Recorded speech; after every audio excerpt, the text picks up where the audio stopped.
And now for our feature presentation. He'll be fine on the mountain.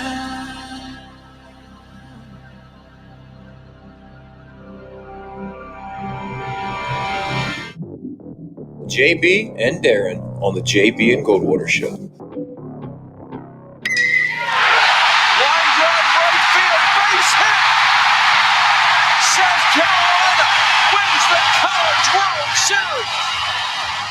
Watson, touchdown. Hunter Renfrow.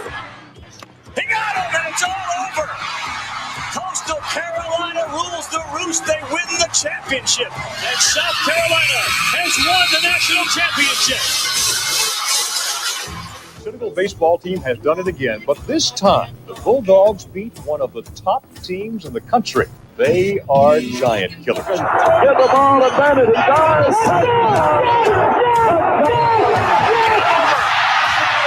Gamecocks are in the Final Four.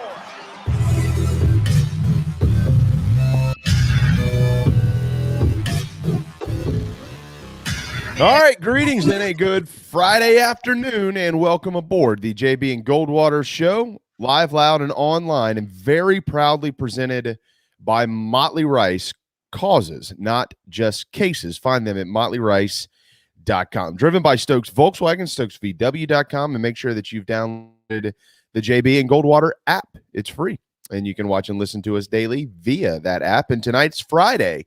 And one of the really neat features that we have in our app is you can click on the high school scoreboard and check out what's going on in high school football all across the state of South Carolina. It's going to be a really good night of high school football, as a matter of fact. Some great matchups here locally where Darren and I are in the Low Country, and of course across the state as well. Follow us on social media at JB and Goldwater, individually at Sports Media JB and at Darren Goldwater.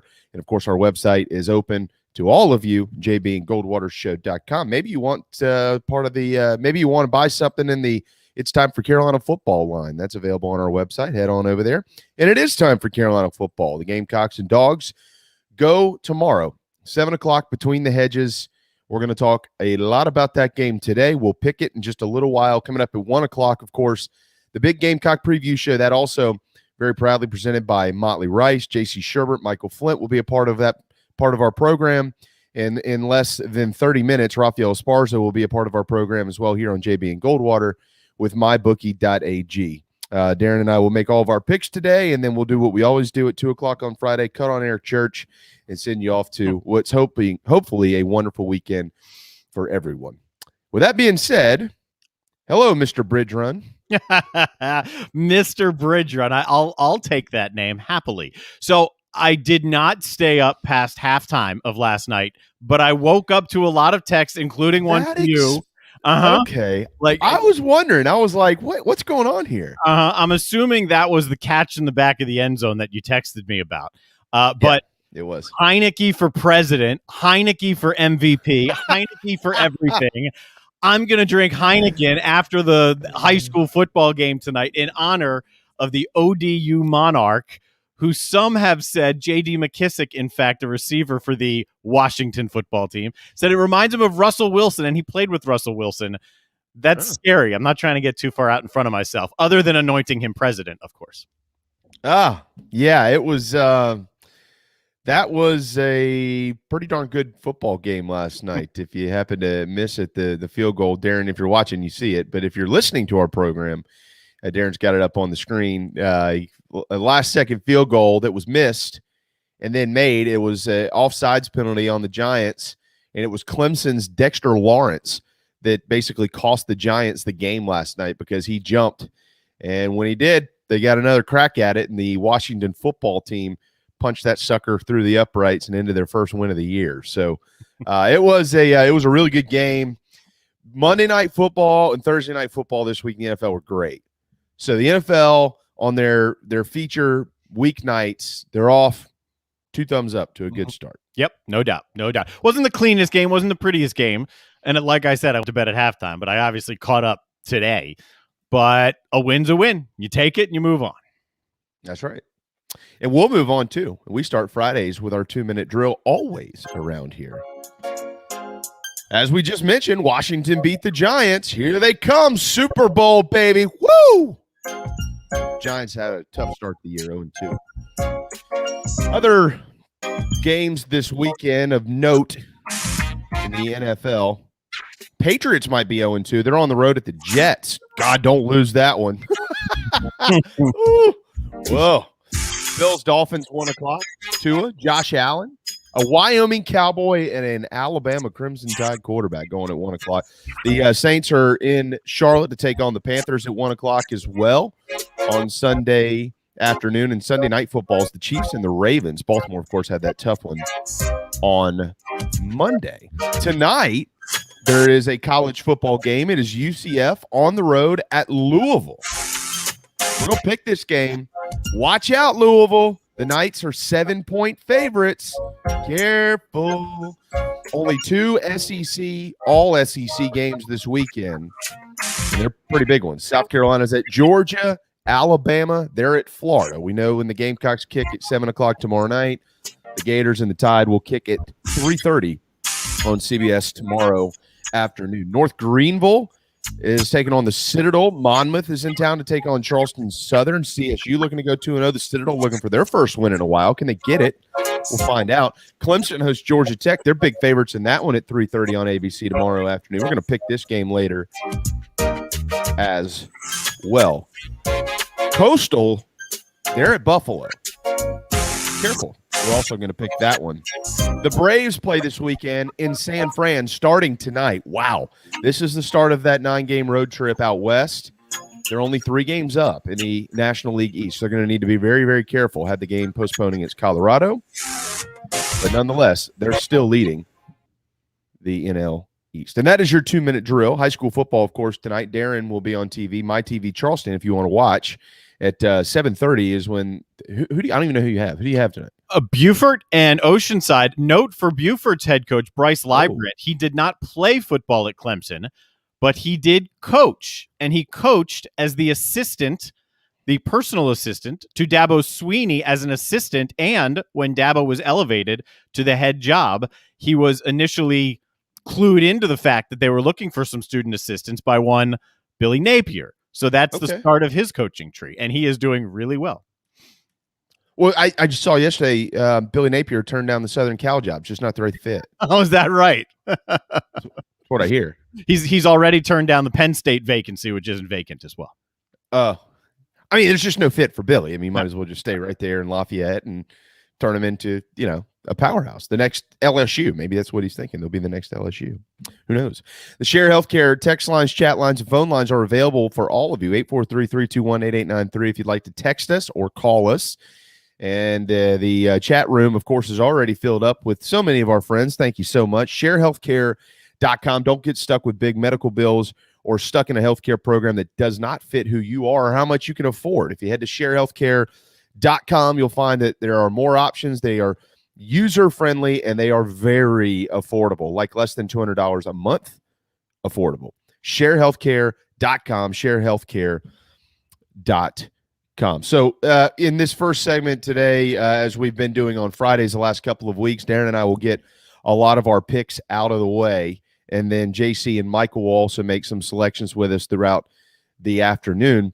Raphael is coming up at 12:30. So I think we have once again 22 games to pick today, but we're gonna move through this a little bit quicker than we probably did last week. But Darren and I are tied at 26-15. However, the best record percentage-wise is Michael Flint. He's 9-2, and he was 6-0 last week. And JC is bringing it up the rear, so we'll make sure to throw that in his face here in about 45 minutes or so on our program. Yeah, Craig, how about Dan Mullen to Southern Cal? He could keep some Southern California quarterbacks home. He certainly could.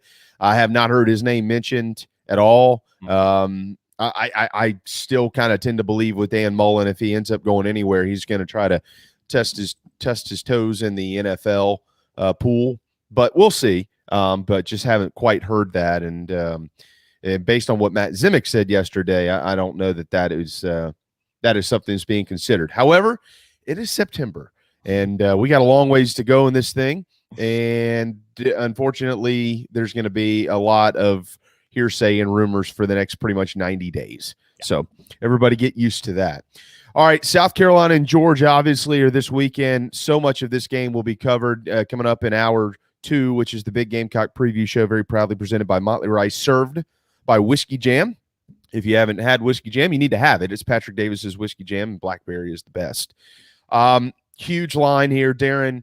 We'll see what Raphael thinks about this in just a little while. I've got a lot of notes to pass on coming up throughout the next hour and a half or so. That being said, I listened last night to Shane Beamer's call-in show on the Gamecocks app. What a great app. And checked in with a couple of sources up there in Columbia. And I'll go ahead and kind of get this out. I think we're going to see Luke Doty tomorrow night in Athens. I'm not going to project that he's going to start, Darren, but I think that there is a fairly good chance that Luke Doty is going to get into the ball game tomorrow night. Shane seemed fairly optimistic about it in his comments, and just kind of based on some additional digging that I have done with some sources whom I trust greatly, I think there's a chance that that he's going to play. And this is probably the most confident I personally have been about this since the start of the season. Yesterday I was less optimistic until last night, and then what Shane actually shared on the show last night on the call-in show was that Luke had a pretty good week with soreness. He hadn't really had any and things like that, and then the additional information that I received last night again leads me to believe, you put 2 and 2 together, that there's probably going to be a situation tomorrow where we're going to get a chance to see what he looks like in there, and based on what that looks like, it will probably decide how much more he plays in the game. So Luke Doty is getting close. Hopefully they can keep him healthy, and I think that South Carolina fans might see him pop his head in there tomorrow night against Georgia. So it certainly seemed like the lean, not just from you, but from a few others, was that maybe not seeing Luke Doty tomorrow. So what changed other than Shane Beamer saying, he just hasn't been as sore? Well, I mean, the information that I don't know from a health standpoint. I'm just strictly talking about a performance standpoint. The information that I have is that the last couple of days from a practice standpoint, he's been in there. Okay. So, he's again, if you ask me, and I'm probably not the best source in the world on the Gamecocks at all, and I understand that, and I'm not trying to be a reporter. If you ask me my opinion, who's going to start the game, I'm 9 out of 10 sure it's probably Zeb Nolan. But again, I would just call it healthy information that leads me to believe that Luke Doty will probably play tomorrow night. I actually think that you're probably going to see 3 quarterbacks tomorrow night. I think DeCarrion Joyner is going to get some snaps. I know that was referenced, I think, on Wednesday maybe by Marcus Satterfield in his press conference. And then last night, I would say there's some information that leads me to believe that as well. I'd say this. I think the best opportunity for success, however I would define, or you or anyone would define success for Luke Doty tomorrow, the best opportunity for that success, I think, is him coming off the bench, just so that he can, it's not the bench in football, you're on the sidelines, just so you can see the speed, see the physicality that you have not seen in practice, that you have not seen in games 1 and 2 because you haven't played. Acclimate just a little bit before you go in there and take that opening snap. Yeah, I mean, I have kind of been trying to think about this from a mental standpoint. They're not the same situation, but in a similar type situation to about 10 years ago, East Carolina and South Carolina up in Charlotte. Steven Garcia was the starting quarterback for the Gamecocks, and he had a offseason suspension, and then he really didn't practice that well in the preseason. And that's when Coach Spurrier said, well, Connor deserves to start. So they started Connor in that game against the Pirates. He didn't play well up there at Bank of America. And then Steven came in and saved the day. And he really saved the day because of his legs. I mean, Steven ran the football really well that day. I think he only threw for maybe 130 yards or something like that. But he was a threat on the ground, even though Connor Shaw was a better runner. And Gamecocks ended up running away with the game, 56-37, I believe is the score. So two totally different situations. Don't misunderstand what I'm saying, but just think about it that way. And I'm not saying think about it that way where Luke Doty's going to come in and save the day either. But it was the spark type situation. They needed a spark. They got it. And I would kind of envision maybe a similar situation for Luke if that's kind of how it dictates. I saw I saw some things here and there across social media, Darren, over the last, a few hours with people, again, kind of questioning Shane's comments and trying to decipher through his words and what they mean and things of that nature. And, one of them that I saw that somebody had, I think it was on a message board, was, if the situation dictates it, what does that mean? Well, what that means is they got to get into the football game and figure out where they are and what's going on. Like, they don't know how it's going to unfold tomorrow night. I mean, they might be down 30-0 at halftime, and it's stupid to throw him out there. They might be in a spot where it's a 10-7 type ball game in the third quarter, and they're able to maybe throw a little bit of a wrinkle into things by putting Luke in the game. Like, I mean, I don't know how they're going to manage it, but what Shane was saying is, I mean, reading between the lines here, okay, he can play. It's just a matter of should he play and when should he play. And so I don't really think it's that hard to comprehend and understand. I think it's pretty simple. I mean, so we'll just have to wait and see how it all unfolds. But again, my information is I believe that he's going to play. Fair enough. I said yesterday, it's a tough spot for him to come into with these live bullets flying at Georgia for his first game. It makes sense what Cloninger was saying yesterday on the show that, hey, look, the odds are not great. Can anything happen? Sure. The odds are not great. So do you risk throwing him out there if he's not 100% or not close to 100%? Do you risk further injury with him? That's why I think if you let him at least see the game before bringing him in, then see how it goes. Let's see how the game goes. Like you said, situation dictates opportunities. Absolutely. Totally. Bobby's question, 2 QB rotation. Bobby, that's a fair question. I would lean fairly heavily to no on that, though. This staff doesn't seem interested at all in just rotating quarterbacks, even if they had the ability to do so. I mean, this again, with our part of the program, the Big Gamecock Preview Show coming up at 1:00. There's a lot of conversation we're going to have about this with Michael from a schematics and a personnel standpoint, obviously with JC as well. And so we're really going to get into the nuts and bolts of it coming up here in just a little bit. But this team really needs to find a rhythm early. And that's going to be so crucial to having a chance in the ball game. And they do have a chance. I don't care that it's a 31-point spread. Georgia and South Carolina, I've watched these games a long time. They do have a chance, but they don't have a chance if they're down by 3 touchdowns in the first half to Georgia. Mm-hmm. It's over. I mean, that might be the best defense in the country.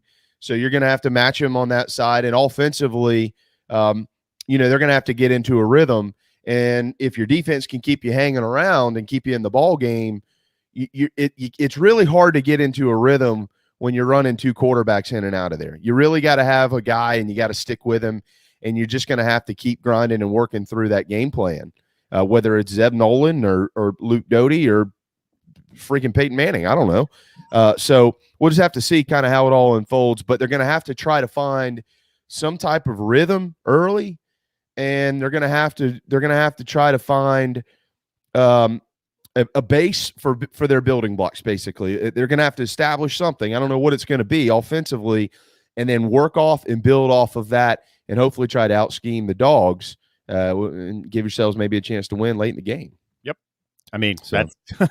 that's the hope. And I don't think the rotation is the hope. The hope is once Doty's fully healthy, once he's taking all of the number one snaps in practice, he's the guy. It's not like the rotation with Nolan continues. That's the hope. Absolutely. And that's it's a fair question. I see that's an old Spurrier thing, and don't think that we're built for that. That's true. And I remember when Steve, I think the best example of it was, he did it a couple of times, but I remember when he did it to Blake and Chris, and I know those guys pretty well. We've talked about it a lot. Blake Mitchell and Chris Smelly, they were one play. And then he did it again to Chris and Steven, in and out. And Steven could tell those stories pretty good. But that's not going to be what's happening tomorrow night. I mean, could there be some type of rotation, based on different stuff? I guess. I don't know. I don't know what's in the playbook, but it won't be like that. No. So I see you, T. Nick. Go Wando. I can't pick y'all to win 75-0 this week, but 45-7 over Fort Dorchester. That'll work. 45-7. Yeah, that'll work. You go up there and take out those Patriots and go Warriors. How about that? All right, 12:21 on a Friday afternoon here on the JB and Goldwater show, driven by Stokes Volkswagen. If you're planning to tailgate next weekend in Columbia, I'm not talking about the mask mandate either. I'm talking about more room in your ride. The Stokes Volkswagen Atlas. My wife just bought one. Bucket seats, leather, rear air controls on the little dashboard with all the little gadgets and gadgets and the touch screen and then this, that. Yeah, I don't know what this crap is. I just watch her hit all the buttons. It is a sweet ride, and it's the 4Motion, where one tire they can turn it into to a shovel. So if you get stuck, you can dig your way out. And the other tire has fire that comes out of it. And the front tire up here, it'll pour you a cup of coffee. If you got a long road trip, you just pull over and it'll pour coffee out. It's really neat. It's really neat. At Stokes Volkswagen, StokesVW.com, third row seats and everything. I'm being quite facetious, clearly. But it is a loaded vehicle. Check it out, StokesVW.com. You want to make some picks before we get to Raphael? Yeah, man, let's roll. Let's do it. We got a lot of picks to get to this week. Again, the Big Gamecock Preview Show is ahead at 1 o'clock. All right. Damn NFL. The NFL screwed me last week. I was 0 for 3. I'm going to give it another shot here, Darren. All right, we got 3 here. Vegas and Pittsburgh, 1 o'clock on CBS from Heinz Field. Las Vegas is coming off an awesome win in Monday Night Football, but Pittsburgh's at Heinz Field, and the Steelers are 6-point favorites at home. Who wins? I didn't pick the Steelers in our thing, but I did pick them where it matters in my pocketbook last week because I think they're going to have a good year. I'm going to pick them again. Yeah, I am too. I'm going with Pittsburgh, 6-point favorite. I think they're going to play their game more than they'll play Vegas's game, and I think that they're going to try to run the football. And if they do it successfully, they'll win. Najee Harris, former Alabama running backs up there. All right, how about New Orleans and the Carolina Panthers at 1 o'clock on Fox? The Saints 3.5-point favorites up in Charlotte. Hard not to be impressed with what New Orleans put on the field when they just took apart Green Bay. I'll ride them. I'll take New Orleans going up to Carolina. Just don't know what you're going to have in Sam Darnold throughout the year. No. J.C. Horn interception. The Panthers win. And they go to 2-0. 2-0 to start the season. Kansas City, Baltimore, 8:20 NBC Sunday night football. Right now, it is a 3.5-point spread in favor of KC on the road in Baltimore. Who wins? Lamar Jackson could talk it up all he wants that it's not about him and Mahomes. You're wrong, dude. It's about you and Mahomes, and you haven't beaten him, and you're not going to beat him again. Kansas City wins. I'm with you. Kansas City gets the victory. Here at home in the Low Country, a couple of big games. Charleston Southern is looking to start 2-0 under Autry Denson. Boy, he has done some magic out there in North Charleston. They've got Monmouth coming to town. Quick pick here. I got CSU. I'll take Monmouth. Of note, if you want to watch it, that game is on NBC locally. It's part of the Next Star package. So if you're flipping around at night waiting for Carolina's kickoff, I think it's a 6 o'clock kick, and it is locally televised. Really? I did not know that. Yep. Fantastic. Bravo. Go Bucks. They win. North Greenville's at the Citadel. At first glance, I said, okay, well, Citadel's going to get their first win. I'd be careful. I've been picking the Dogs for 2 years, and I don't think they've won a game since. So I'm going to pick. I'm going to pick North Greenville to win the game, and maybe that'll help the Citadel. Oh man, I love carrying the D2 flag. I spend a lot of time D2. I've done games from North Greenville. They're good people, man. Don't pick D2 over a D1. It's not good habits. I'll take the Citadel. Citadel doesn't have good habits right now either. No, they don't. Yeah, it's pretty bad. All right, across the country, 50th anniversary of maybe the greatest game ever played. Oklahoma and Nebraska will go at noon on Fox tomorrow. That's right when I'm going to be putting the ribs on my smoker. Whoa. Good luck, Nebraska and Norman. Oklahoma rolls. Yeah. If this is the 50th anniversary of the greatest game, there's going to be people rolling over in their graves. This is not going to be a great game. Very ugly. 22.5. We're going to talk to Raphael in a minute. Do they cover that number or not? I'm leaning towards they do, but you never know. Cincinnati and Indiana. Careful, Cincinnati. They got Notre Dame next week. We're going to talk about Notre Dame in a little bit. They're not letting the drum in and all this crap up there. I don't know what's going on in South Bend. Maybe they're trying to protect some. I don't know. But that's next week for Cincinnati. They got Indiana this week. Based on these two programs, you think, oh, well, Indiana's been a nice story, but Cincinnati is really good. 3.5 point favorites. That is it. And Bloomington, noon, ESPN. Do the Hoosiers pull an upset? Josh Pate said something interesting last night. Said you can make an argument this is the biggest game of Luke Fickell's career at Cincinnati. With everything that's at stake, run the table, including this week and next week. Maybe you're in the college football playoff. This is an under-the-radar game to keep an eye on. I'm picking Cincinnati, but I'm keeping an eye. This is going to be a fun game to watch. I'm with you. I'm going with Cincinnati, but I almost feel like Indiana's going to cover that 3.5. I'm telling you, something sneaky in this ball game for whatever reason. But I'm going to go with Cincinnati to win. Speaking of Notre Dame, 2:30 NBC, Purdue's in town. They won't let them bring the drum in. It's 500 and something pounds. It's 10 feet tall. The question is, well, wait a second. Haven't they brought this sucker in there before? Yeah. But Notre Dame renovated the ballpark in 2017, and they gave the visitors their own tunnel, which isn't large enough to let the drum through. But it's still ridiculous. It's a drum. Just let them bring it in tonight. Who cares as long as it's on the field? Holy moly. Purdue is 7.5 point underdogs.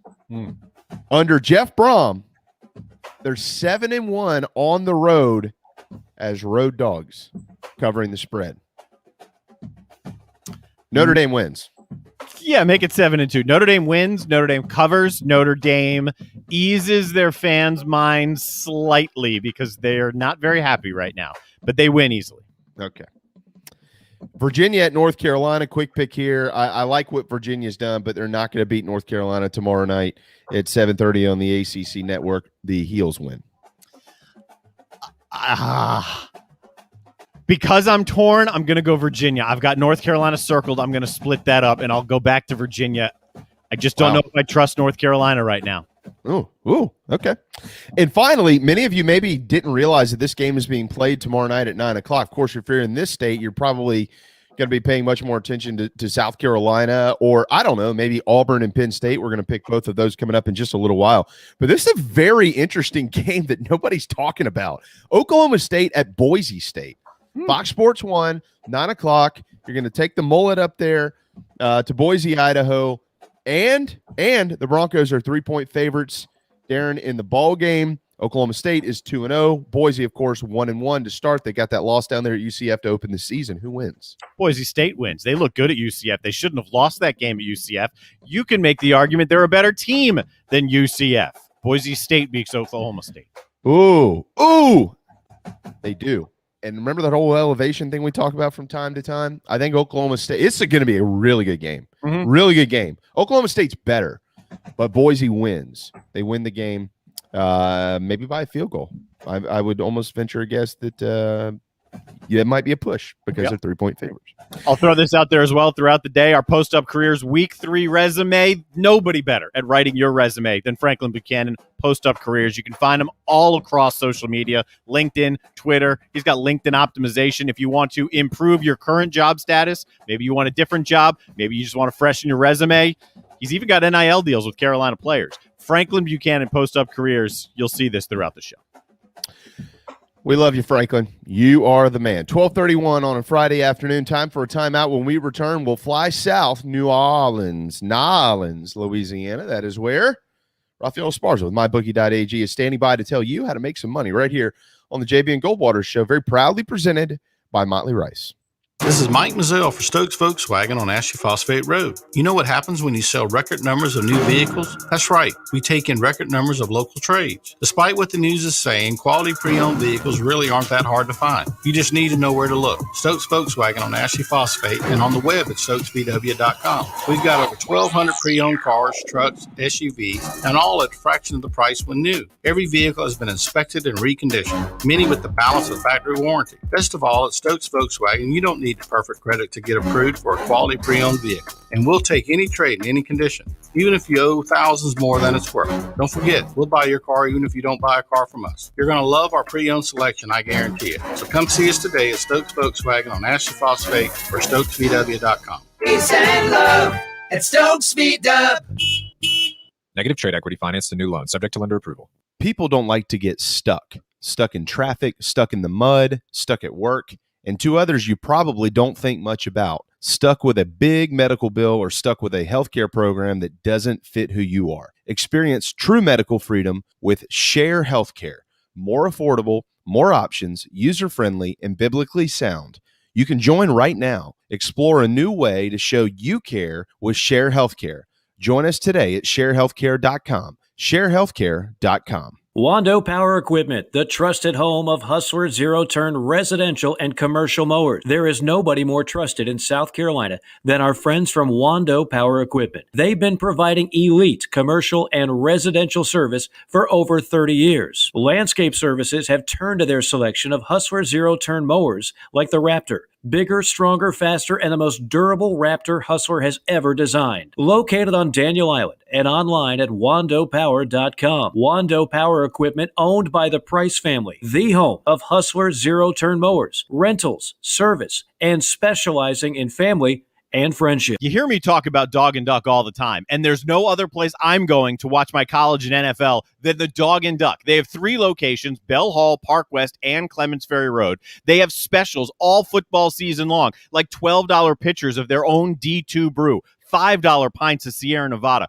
weekly pick'em sheets with prizes, and the best wings in town, bar none. For all your football, college, and NFL, the Dog and Duck, Clements Ferry Road, Bell Hall, and Park West. Motley Rice LLC is a law firm with international reach, but it hasn't lost its Carolina roots. The Motley Rice team fights every day for people harmed by products including asbestos and talc exposure, medical drugs and devices, and also catastrophic injuries and auto recalls, including dangerous Takata airbags. Motley Rice is headquartered in Mount Pleasant at 28 Bridgeside Boulevard. Visit motleyrice.com. Thank you, Motley Rice, for supporting the JB and Goldwater Show and the Big Gamecock Preview Show. The JB and Goldwater Show, live, loud, and online. I'm gonna keep on the run. I'm gonna have me some fun. It cost me my very last dime. If I wind up broke, well, I'll always remember that. 12:34 Friday afternoon. Welcome back to the JB and Goldwater Show, driven by Stokes Volkswagen, stokesvw.com. Raphael Esparza with MyBookie.ag joining us on Fridays, as he always does. What's up? What's going on, fellas? How are you? Good. I have to say something before we start up. You just said that Oklahoma State was a better team than Boise, but Boise's going to win. Have you watched the Cowboys play this year? How could you say it? I know they're in a better conference, and you look at conference before you look at games, but I'm sorry. The Cowboys are not a better team than Boise State. They have better players. So what does that have to do with anything? That's what I meant. That's what I meant. They have better players. No, they don't. Just because they're in a big top 5 conference and they must have the better players. Oh, give me a break. They are in a top 5 conference. Boise's only favored by 3.5, and they're at home, so that's most of what that line is, right? Mostly money. I mean, I can guarantee you the novice bettors that just look at newspapers and conferences and like, oh, this is a Big 12 versus a Mountain West. I'll take the Big 12 over a Mountain West team any day of the week. That's not why I did that. I generally think that Oklahoma State is a better football team than Boise State. And let me guess, Vanderbilt's a better team than Boise State because they play in the SEC, so they must have better players. No, I picked Colorado State to beat Vanderbilt last week. I didn't. What? I can't hear you. What? Hey, based on recent reports, Colorado State might end up in the AAC. Is that right? Mm-hmm. Yeah. Whatever. All right. Well, do you want to help some folks win some money or what? I guess. I mean, it's not my money. Yeah. It's Darren's money. Darren's the one throwing his money. I mean, everyone says if you go on social media, everyone said they crushed the books, but I've talked to a lot of books, and the books had a very, very good weekend. So someone's lying, and someone's just trying to put as many characters and hit send on the social media as they can. Somebody's wife found out. And they're like, I had a great weekend. Yeah, I did well versus the books 2 weeks ago. Last weekend, the books won. Yeah, the dogs were barking. Yeah. Well, we're going to ask you about the dogs and whether they'll be barking here in just a little bit against the Gamecocks. MyBookie.ag is where you can follow along. It's where you can go have some fun. And there are so many different ways to be able to spend some money and make some money at MyBookie.ag, like the 50% sign-up bonus and things of that nature. All right, so let's start in the NFL. A couple of quick ones we want to ask you about, and then we'll move to college football because we know generally in our area that's what most folks care about. How about New Orleans and Carolina? The Panthers are 3.5-point dogs at home, but they are 1-0. It's the overreaction week 1 right now. The Saints are playing the Texans in the Super Bowl because the Saints beat the Green Bay Packers in Jacksonville. If you watch that game, it looked like the preseason game for the Green Bay Packers because you have to look at every preseason game Green Bay played. They sat out 30-plus starters in those preseason games. So that looked like, to me, a preseason game from Green Bay. I'm not saying that the Saints stink, but I'll give me the home dog in this one. I like Carolina. You guys know me. You guys made fun of me. I think Carolina's a playoff team, maybe grabbing one of those wild card spots. And the Saints have COVID issues, coaching. And, yeah. I like the plus. If you can grab that 3.5, if they're still out there, I know there's some threes popping around. I think Carolina, as a home dog, is a really, really good value. Because let's face it, the Saints won last week, and Jameis threw 5 touchdowns. But look at the field position the Saints had all game long. I don't see that happening in this game. I like the Panthers' defense, too. I know that it was a struggle offensively to beat the Jets, but the Panthers defensively are pretty good. Jets are going to be a good – I shouldn't say a good team. They're going to be a better team than we've seen in past years. They're going to be in games all season long. I hope so. How about Las Vegas and Pittsburgh? I mean, it was a thriller on Monday night out there in Vegas. I bet you wish you could have been there. I mean, that was really neat to see. That place was rocking, and it was a hell of a win. Now they're 6-point dogs up in Pittsburgh, who, of course, is a big rival of Baltimore, whom they beat on Monday night.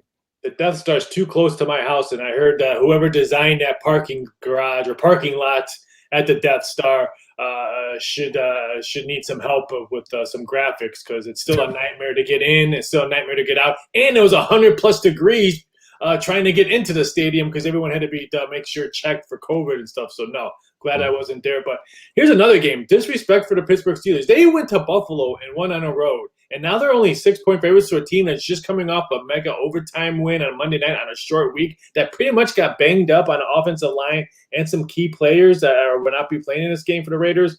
Pittsburgh, all they do is just win 10+ games every year, and everyone disrespects them. I told people Baltimore was not going to be a good team in that division. It was going to be between Cleveland and Pittsburgh, and Baltimore's probably going to be 0-2 because, let's face it, it's just going to be Lamar Jackson, a whole bunch of high school kids running around in Baltimore. Give me Pittsburgh -6. They win by a touchdown. Oh, all right. One more before I ask you about Baltimore and KC. Tampa, 12.5-point favorites against Atlanta at home. Do they cover that? let's see. Tampa is a double-digit favorite. Alabama is a double-digit favorite. What do I say every week to you guys? You Okay, don't all right. bet against Alabama, and you don't bet against Tampa Tom. So there's my answers. Tampa Tom. All right, KC, Baltimore, Sunday night football. 3.5-point favorites are the Chiefs in Baltimore. Baltimore's offense is going to be horrendously bad if they can't run the ball. And they're not going to be able to run the ball because, let's face it, their running backs, I think, are getting Social Security and their minimum salary. I just don't like the way Baltimore is trending now these days, especially on offense. It's going to be a very, very long season for Lamar Jackson, I believe. Give me a KC. If they play like they did in the second half against Cleveland, they should have no problem beating a shorthanded Baltimore Ravens. And the one of those running backs that's playing for Baltimore is the starter now, Tyson Williams from Sumter, South Carolina, who played for the Gamecocks before actually transferring out. You have a list of just South Carolina athletes and where they went to, like on your computer screen, right? So it's on you. Oh, wow, that's impressive. I liked the list that I found in The Athletic yesterday. It wasn't really a list. It was an article about the Auburn-Penn State Outback Bowl in '96 with South Carolina ties. Wally Richardson, South Carolina, was Penn State's quarterback. Bobby Ingram, South Carolina, was a receiver. Stephen Davis, South Carolina, was Auburn's running back. Penn State won. And that was right before Courtney Brown went up there. Yes, because that was right before I went up there. And Courtney and I were the same age, maybe 1 year different. He was so huge. Fun to watch. I had classes with him. He was like the size of a house. I don't have any list like that. I think I have a list of all the employees I fired in Vegas. I have no list. Don't worry, you're on their list too, pal. Had you ever seen the movie where the guy's putting the lipstick on? Steve Buscemi? What movie is that? No. What movie is that, Raphael? I can't remember. I know. I can close my eyes and see that scene. I can't think of it right now. He's putting the lipstick on. Oh God, yeah. Anyways, yeah. Courtney is from UG, South Carolina. All right, MyBookie.ag is where Billy Madison. I can't believe I didn't Billy. I know Billy Madison. Thanks, Clint. You're a lifesaver. You're the man. I didn't know that. So, Clint, I don't know who you are, but these two, they're going to buy you lunch wherever you want to go in South Carolina. Just put it on JB or Goldwater's tab. Yes, we absolutely will do that at some point in time, maybe. All right, MyBookie.ag is where you can make some money. All right, so let's start tonight.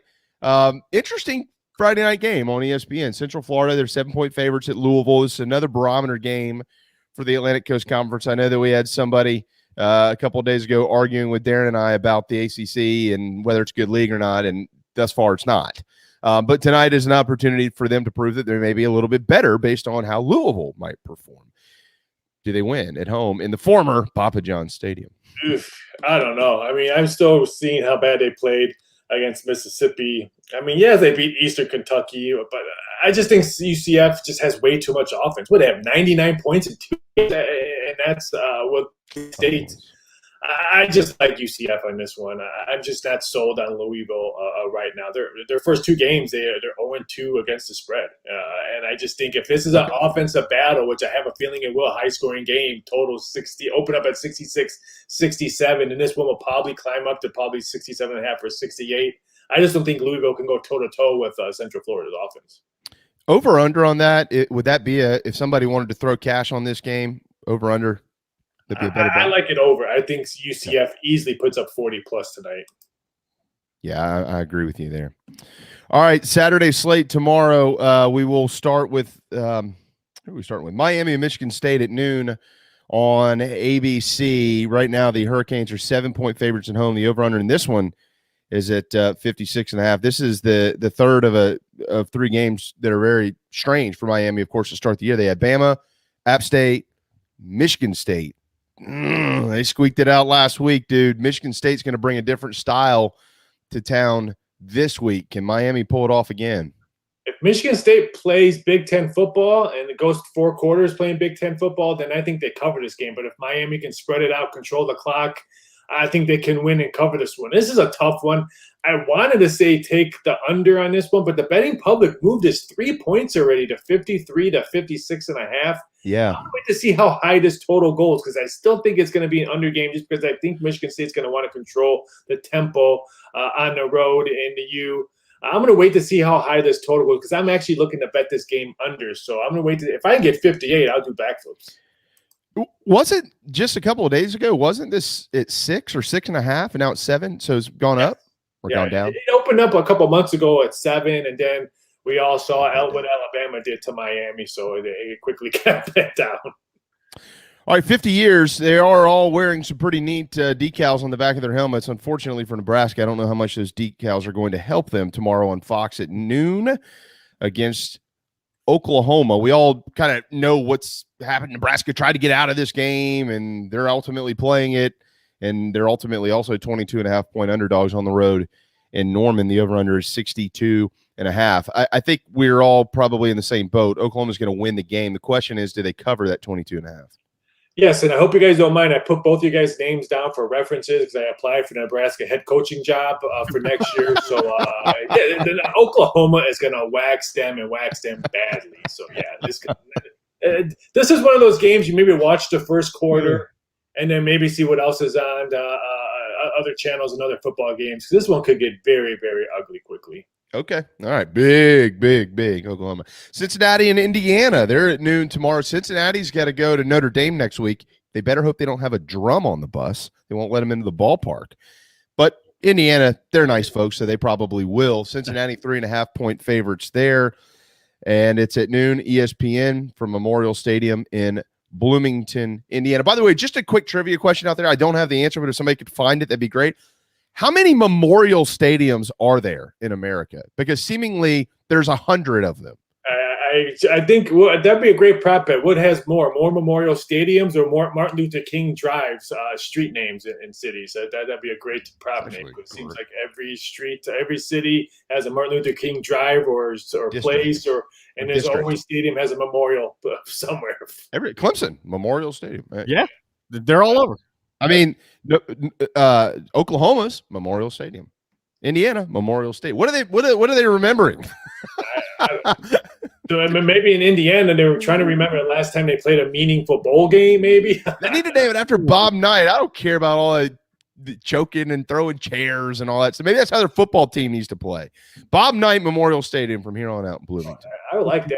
This game right here is interesting. This would be a fantastic basketball game. I mean, great. Indiana, I would love to watch that on ESPN on Big 12 or Big 10 Tuesday. Or whatever. Huggy Bear and Bob Knight. Yeah, that'd be fantastic. I'm leaning towards taking a plus points in this one. I think it's going to be a really hard-fought battle. Would not be shocked whoever wins this wins it by 4 points or less. I'm going to be rooting for IU. My sister's an IU grad, and I always root for Indiana. So you're saying take Indiana? Take Indiana if you can make sure you get that half a point on that 3.5. Okay. If you're going to take Indiana at 3, then I wouldn't. So why would you take it and be rooting for a push? Try to get that half a point. He's making me feel smart, Darren. I said this exactly earlier. Why do we even have him on the show? All right, how about Coastal and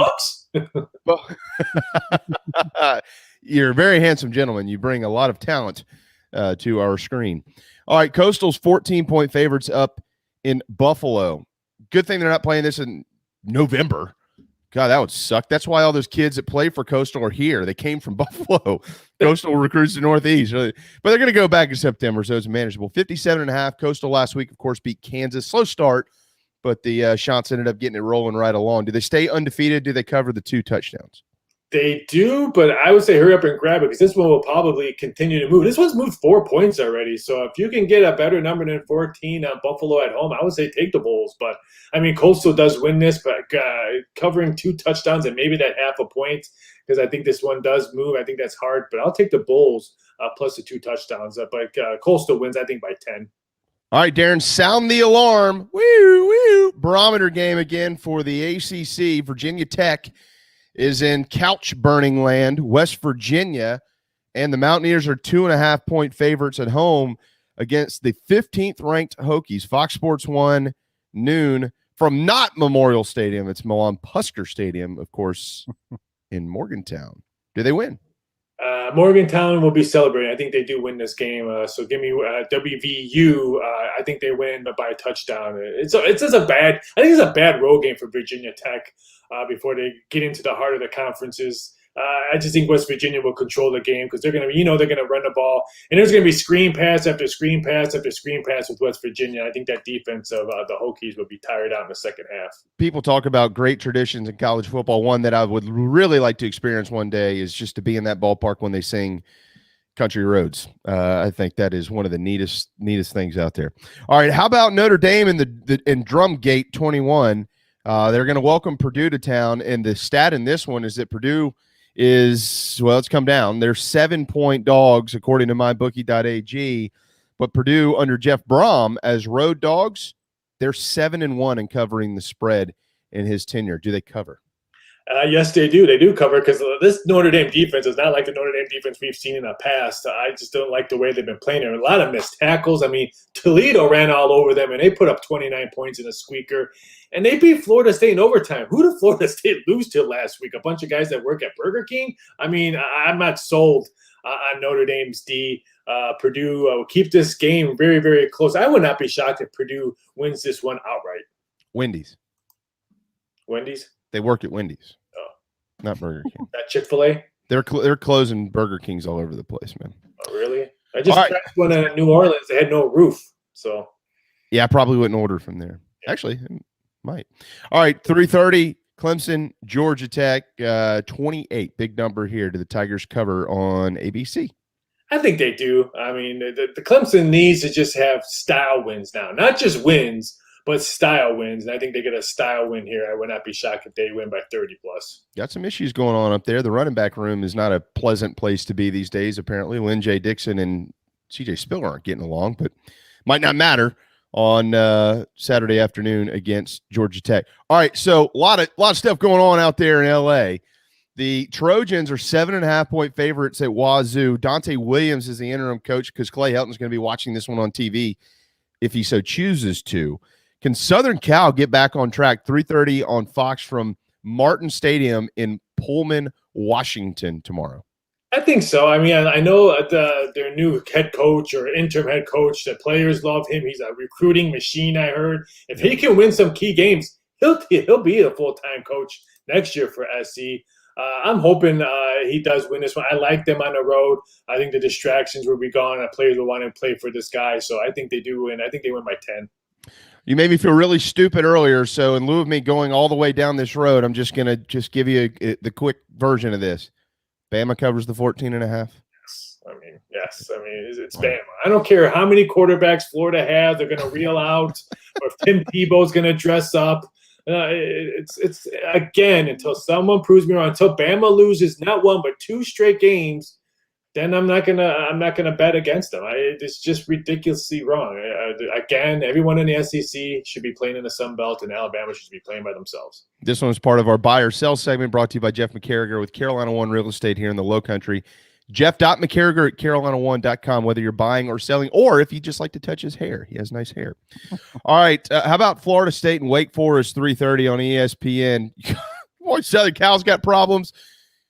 Florida State has problems. Mike Norvell rides around one of them little 3-wheel cars. He might not have any tires left on that thing if they get beat this week. They're 4.5-point dogs up there in Winston-Salem against Sam Hartman, who was a quarterback at Oceanside Collegiate Academy right here in Mount Pleasant. Just Wake Forest win. Yes, I want nothing to do with Florida State. I want nothing to do with their football program. I want nothing to do with their baseball program. Give me their college basketball program because they've been trending really well. Wake Forest wins easily. Oh, Raphael Esparza on Twitter at VSI.Sports, MyBookie.ag. How about Mississippi State and Memphis? This is an interesting game, isn't it? Mike Leach going to go up there and eat all that barbecue and listen to all that jazz and all that stuff. Do they win the game? They're 3-point favorites. I kind of like Memphis on this spot. I'm going to take the plus points on this one. I think they're going to be able to control the clock. Here's another one. A team is probably going to want to run the ball and let Mississippi State's offense sit around and watch. If that can happen, I like Memphis plus the points at home. I think they go 3-0, and wow, Cowbells lose and they go 2-1. All right, here's something sneaky. It's not on our picks today, Darren, but I'm going to ask you about this because Arkansas whips Texas last week. Next week, they drew the CBS 3:30 game with A&M coming to town. This week, they've got Georgia Southern. No problems, right? More than likely not. I think this is such a trap game, but the numbers, what interests me, 23.5. Are they looking ahead? Do they cover that? Oh, they're looking ahead. They don't cover this one. I think they win by 21, but they're going to be looking ahead. I can guarantee you if they have a big lead in the middle of the third quarter, they're going to start thinking about maybe taking some guys out because they're going to be thinking about next week's game already. Give me Georgia Southern plus the points. All right. Virginia and North Carolina. Do the Heels cover the 7.5 at 7:30 tomorrow night on the ACC network in Chapel Hill? This one's tough. I think North Carolina will, but this is one of those ones I think the number's just dead on, and I'm not going to say play against North Carolina or play with them. The number is just perfect. Just sit back and watch and maybe do some homework for the next couple of games that you want to play these games. Does LSU cover the 19-point spread against Central Michigan? No. The Chippewas will hang around, even though the Chippewas had no place to stay because there's no hotels anywhere in the state of Louisiana, so they're not coming in town until tomorrow morning. But the Chippewas cover this game. All right, here you go. I teed you up earlier.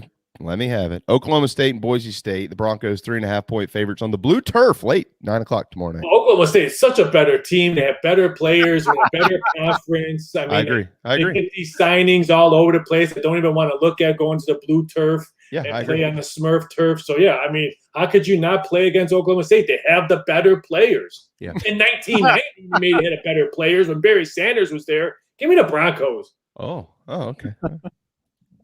Broncos, he says. Okay. Well played, sir. Well played. Ranked out west, 10-15. This one could be pretty good. Arizona State and BYU, depending on whether Herm Edwards is breaking the rules or not, of course. BYU is eventually going to be in the Big 12, but this week they're 3.5-point underdogs at home against the Sun Devils. I like BYU. I wasn't so sold on the Sun Devils coming into this season, and I know they jumped off for 2-0, but they're 0-2 against the spread. So give me the Happy Mormons with their bicycle helmets and their short sleeve white shirts all day long. Give me BYU. Every time my kids put their helmets on to go out and cruise around in their little scooters, I think about you, man.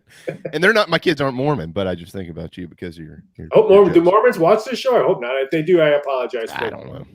Yes. I'll let Darren deal with all that. We're huge in the Mormon community. I figured that.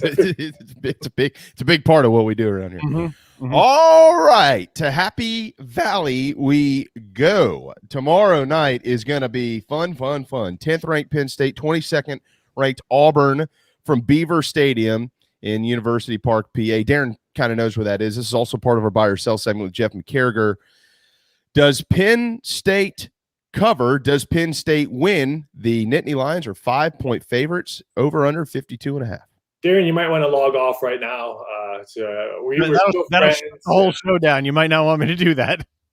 But no, Big Ten is beating an SEC team easily on Saturday night in a whiteout. Auburn's going to be in a world of pain. I love Penn State's defense. I think Auburn's going to have a hard time moving the ball, especially when that crowd is rocking. I think Penn State wins, and Penn State wins big, and then get to make fun of another SEC team going down to another conference, just like LSU lost to the Pac-12 and all these other teams. So give me Penn State. Give me Penn State big. Penn State big. All right. And to Athens we go, where they'll pee on your leg and bark in your face. That is the Georgia fan base summarized very quickly. If you've never been, try it. 31.5. The Dogs are favorited over border rival South Carolina. They're both 2-0 defensively. They've both been really good to start the year. Georgia and Clemson both haven't allowed a touchdown. They played each other. How the hell does that happen? But they're big favorites tomorrow night on ESPN from Sanford Stadium. Raphael, what do you have? South Carolina money line? Oh. Sorry, I didn't mean to laugh. Plus 25, plus 25555. I mean, remember 2 years ago, and I can't believe it's only been 2 years ago when South Carolina won by a field goal in overtime? I mean, that'd be fantastic if we get to see that kind of type of game. I mean, Georgia wins this game, but that's a huge number. I think the Gamecocks kind of keep this game close. I know Georgia covered their last game. It was late November, I think, a couple years ago. But I think the Gamecocks will keep this game close and lose respectfully. I'm going to take South Carolina plus the points. Nothing better than a respectful loss. Nothing better, though, than Raphael Esparza. On Twitter at VSI.Sports, MyBookie.ag is where you can win all the money by doing exactly what he just told you to do. We got to let you run on that note, my friend. Thank you so much. Have a wonderful, wonderful weekend. You look good. You sound good, and we're excited to do it again next week. Take it easy, guys. Have a great weekend. There you go, Raphael Esparza. Time for a timeout. When we return, the Big Gamecock Preview Show, very proudly presented by Motley Rice, right here on JB and Goldwater. We'll be right back. Right here in our backyard is Motley Rice LLC, a law firm that hasn't lost its Carolina roots. The Motley Rice team fights every day for South Carolinians who were injured while traveling by plane or bus, harmed by medical drugs and devices, or burdened by dangerous auto recalls, including Takata airbags. Motley Rice is headquartered in Mount Pleasant at 28 Bridgeside Boulevard. We are honored to have Motley Rice as a sponsor for the JB and Goldwater Show and the Big Gamecock Preview Show. At Patriots Point Naval and Maritime Museum, families walk in the footsteps of our nation's heroes, the brave ones who risked their lives to defend our way of life. Home to the aircraft carrier USS Yorktown, USS Laffey, and the USS Clamagore, there's more than 1 million square feet of exhibit space to roam. White Glove certified, we have several new health safety measures in place to enhance the visitor experience. Come for the day and leave feeling inspired. One of the most impressive museums in the country, located right here in Mount Pleasant. Visit patriotspoint.org for more. We'll see you soon. People don't like to get stuck in traffic, stuck in the mud, stuck at work, and two others you probably don't think much about, stuck with a big medical bill or stuck with a healthcare program that doesn't fit who you are. Experience true medical freedom with Share Healthcare. More affordable, more options, user-friendly, and biblically sound.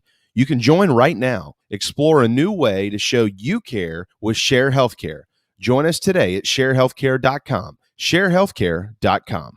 This is Scott Glaze, head golf professional at the Links at Stono Ferry, located on the outskirts of Charleston, South Carolina. I'm inviting you to tee it up on one of the most scenic and challenging courses in the Lowcountry. Our back nine is highlighted with 3 holes that border the Intercoastal Waterway. Visit stonoferrygolf.com to book tee times and discover all that Stono Ferry has to offer. The Links at Stono Ferry is a former South Carolina Golf Course of the Year and is also home to the College of Charleston men's and women's golf teams. Come see us. We would love to have you. stonoferrygolf.com.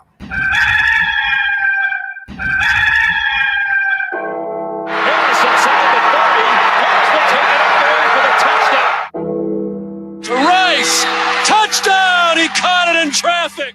Big sack for the Gamecocks. J.J. Inekbari. Long shot, looking for Kelly. Touchdown! Can you believe it? JB and Goldwater presents the Gamecock Preview Show, proudly brought to you by Motley Rice. Our history makes us bold. Our boldness makes history. And now it's time for some Gamecock football.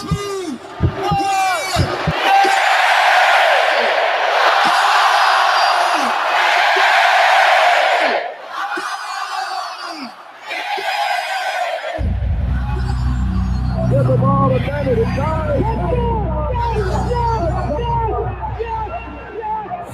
going for everything. Ellis looking for blood. Touchdown! Oh my! This is Rodgers again to the 25, 20, 15, 10. Rodgers scores! Back to Thomas Dendy, and Dendy spins into the open, and he's on his way. It's a tie-ball game if they can get the extra point. 20, 15, 10, 5. Touchdown board. The second of the day.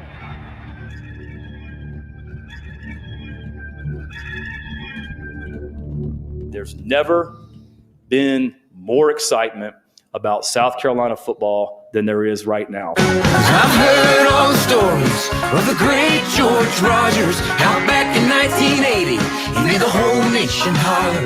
And I've seen that photograph of young Steve Tannehill up in old Death Valley signing his name on the field. Yeah, and I love the year 2001 at the Williams Brass Rock.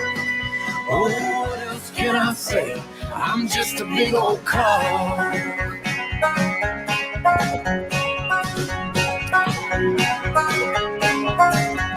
Well, you know I come from a long line of cops just like me. Game week has returned. South Carolina and Georgia set to go tomorrow between the hedges. Hour 2 of the JB and Goldwater Show brings you, of course, the Big Gamecock Preview Show, both very proudly presented by Motley Rice causes, not just cases. MotleyRice.com. If you've been affected by Takata airbags, medical devices, drugs, and more, it's Motley Rice, headquartered right here in the low country of South Carolina. But they are, of course, nationally known, but they've never and never will forget their local roots. MotleyRice.com. JC Shurburtt joining Darren and I now to take you into the 2 o'clock hour. Michael Flint will join us coming up in about 30 minutes on our program. It's 2-0 versus 2-0, the way that it should be in this series, and also playing it in September, kind of going back to the way it used to be around here when you get to see this game earlier in the season. Steve Spurrier once said, I always like playing Georgia early on. You could count on a few of those guys being out of there. Well, they're going to have a few guys out tomorrow. One of them or two of them could be a or both starting quarterbacks. We'll see on that. But the rest of the dogs are still loaded, and they're ready to go against another Palmetto State opponent. They already beat Clemson to open the season up in Charlotte. It'll be on TV, 7 o'clock, of course, ESPN. Sean McDonough will call it. Todd Blackledge will analyze it, and Molly McGrath will roam the sidelines. On the Gamecock IMG Sports Network, Todd Ellis, Tommy Suggs, and Jamar Nesbitt will bring you all the action starting at 4 o'clock tomorrow afternoon. 2 o'clock, though, if you are in Columbia, of course, Heath and Bill, JC's boy, they will get you rocking and rolling for a couple of hours. It's Shane Beamer at 2-0 in his career. He's only coached 2 games. He's won both. One of them happened last week on that field goal against East Carolina. And Kirby Smart is 54-14 in his 6th year with the Georgia football program. He's only lost once to South Carolina 2 years ago. Carolina was 24.5-point underdogs in the game, and they won on a field goal in double overtime off of the right foot of Parker White. Magic tomorrow night, similar to that, would send Gamecock fans into a frenzy we haven't seen in a while. But this week, 31.5-point underdogs. With all of that being said, we welcome JC Shurburtt, owner of thebigspur.com, one of the finest gentlemen in all of the land. What's up, brother? Hey, good to be with you guys. Looking forward to talking about this game and other games here on the Big Gamecock Preview Show. JC, I love this series. South Carolina has played Georgia the second most times of any opponent in their history. Clemson, of course, is number one. Gamecocks for a long time didn't fare very well, but that certainly has changed. 6-5, the Dogs lead it by the slimmest of margins since 2010. Obviously, when Spurrier arrived, everything started shifting around a little bit here. Gamecocks got them early in the decade, 10, 11, 12 in 2014, and then the latter part, Georgia certainly has owned that when Will Muschamp was the head coach. But Shane Beamer's the head coach now. He used to be on staff there with Kirby. Will Muschamp is on staff with Kirby. He used to be the head coach at South Carolina. Does anybody have an advantage here? I don't know. I think that, if you're Will Muschamp, and you're talking about how to maybe attack the Gamecocks defense, you're looking at the secondary thinking, oh, my guys are all gone, or a lot of them are, and, maybe we should challenge them deep. According to one of their insiders, Stetson Bennett's probably going to be the starter, and certainly he went downtown early and often against UAB. And if you're Georgia, you really got to look at it and go, okay, here's their personnel. Let's try, to get down the field a little bit. So maybe there's a little bit like that. I don't know. Will Muschamp is probably looking at the X's and O's of it, probably worried about the Gamecock special teams a little bit since he's special teams coordinator, and advising Kirby about how to go win the football game. I don't know that there's any sort of psychological super secret thing that he knows that he's going to pass along. So I think that stuff's a little overblown. But at the same time, there is some familiarity on both sides. This is something I'm looking forward to talking to Michael about as well as a former player. From a schematic standpoint, I would think that actually tilts Shane Beamer's way. Kirby Smart was the coach when Shane Beamer was on staff. He's still the coach. So schematically speaking, Shane Beamer has been in there, and he even said it last night in the call-in show, JC, that he still has a handful, and when I say a handful, like a binder full of notes that he took from Kirby Smart, and he has reviewed much of that, and maybe some of it could be an advantage to South Carolina this week. Who knows? But with Will, even though he recruited all these players, he understands them. Maybe he knows their tendencies. Maybe he knows those type things. It is a different scheme now at South Carolina. Schematically speaking, things are a little bit different. So they're more going to rely on what they've seen on tape the last couple of weeks. Yeah, I mean, and that's the way to be. It's what to be expected with that, And you watch the Gamecocks tape on offense the first two games. I mean, I don't even know if they'll know exactly what to defend. I mean, Carolina struggled with teams that put a lot of guys up on the line of scrimmage. I would anticipate Georgia, as good as they are up front, saying, all right, well, do we really have to stack the box against these guys to slow their offense? So there's a lot of interesting questions heading into this one in terms of how these teams will play each other. Like, for example, Gamecock fans, I think, are dying for the vertical passing game to come out, and I don't know that that's the way you win this ball game. I think that the Gamecocks have to be stubborn and run the ball. Georgia, what do you gather from the win over Clemson? Well, Clemson had 23 rushing attempts. 14 of those were by the quarterback, DJ. They didn't really try to get their running backs going. It was a drop back game, and Georgia just pinned their ears back and came after him. UAB, on the other hand, they had some success running the football. They sort of got ambushed. It was 35-0 by the half, and the game was essentially over. Certainly South Carolina has to avoid that type of blitzkrieg early in the football game. But, South Carolina is a different type of team when you talk about the alleged strengths and weaknesses than a UAB or a Clemson in terms of that. I'm not saying, certainly, going into it, it made sense for Clemson to maybe throw it that much. They've got a lot of depth at receiver and talent and a strong arm quarterback. South Carolina is more of a, run-based team, get it in the hand of your playmakers. And then defensively, I would think Clemson's secondary probably matches up a little bit better, but the Gamecock secondary has played pretty well so far this season. But defensive lines, I think both are pretty good. So, you look at it, it's a game that's probably going to tell us a little bit about some of the areas that, everybody's been pleased with so far, but, the back seven on defense and all that, obviously the competition level is raised this week. So, we're going to find out a little bit about that. We're going to find out if the offense heading into an SEC football game can, be cohesive, because there were some non-cohesive moments last week until the last 17 minutes. So it's going to be interesting to see sort of what happens. I know South Carolina's offense can't wait for 43 minutes of the football game to kind of figure out what's working. I think that's, if anything is against this defense, I think you've got to go in there and say, all right, here's what we're going to do, and then go be able to do it, and then be able to adjust if they're taking that away. Make sure you pregame with Whiskey Jam tomorrow. Blackberry Whiskey Jam is my favorite. Patrick Davis likes that original crap that he makes. It's junk. The Blackberry. I'm just kidding. It's all actually wonderful. Blackberry Whiskey Jam, original Whiskey Jam in a liquor store near you. A South Carolina win over Georgia, JC, would be the best road win in school history and the second best win overall. I bet you can probably all guess what the first best win overall might be. And you could probably also all guess the best road win ever. It's tied. It happened twice against North Carolina and then 2 years ago against Georgia, believe it or not. The Gamecocks, 3 straight wins for the first time since defeating Arkansas, Tennessee, and Vanderbilt in consecutive games back in 2017. That was Coach Muschamp's second season. If they beat the Dogs, it'll give the Gamecocks 3 straight wins to open the season for the first time since 2012. They opened with 6 straight that year and climbed all the way into the top 5 in the country.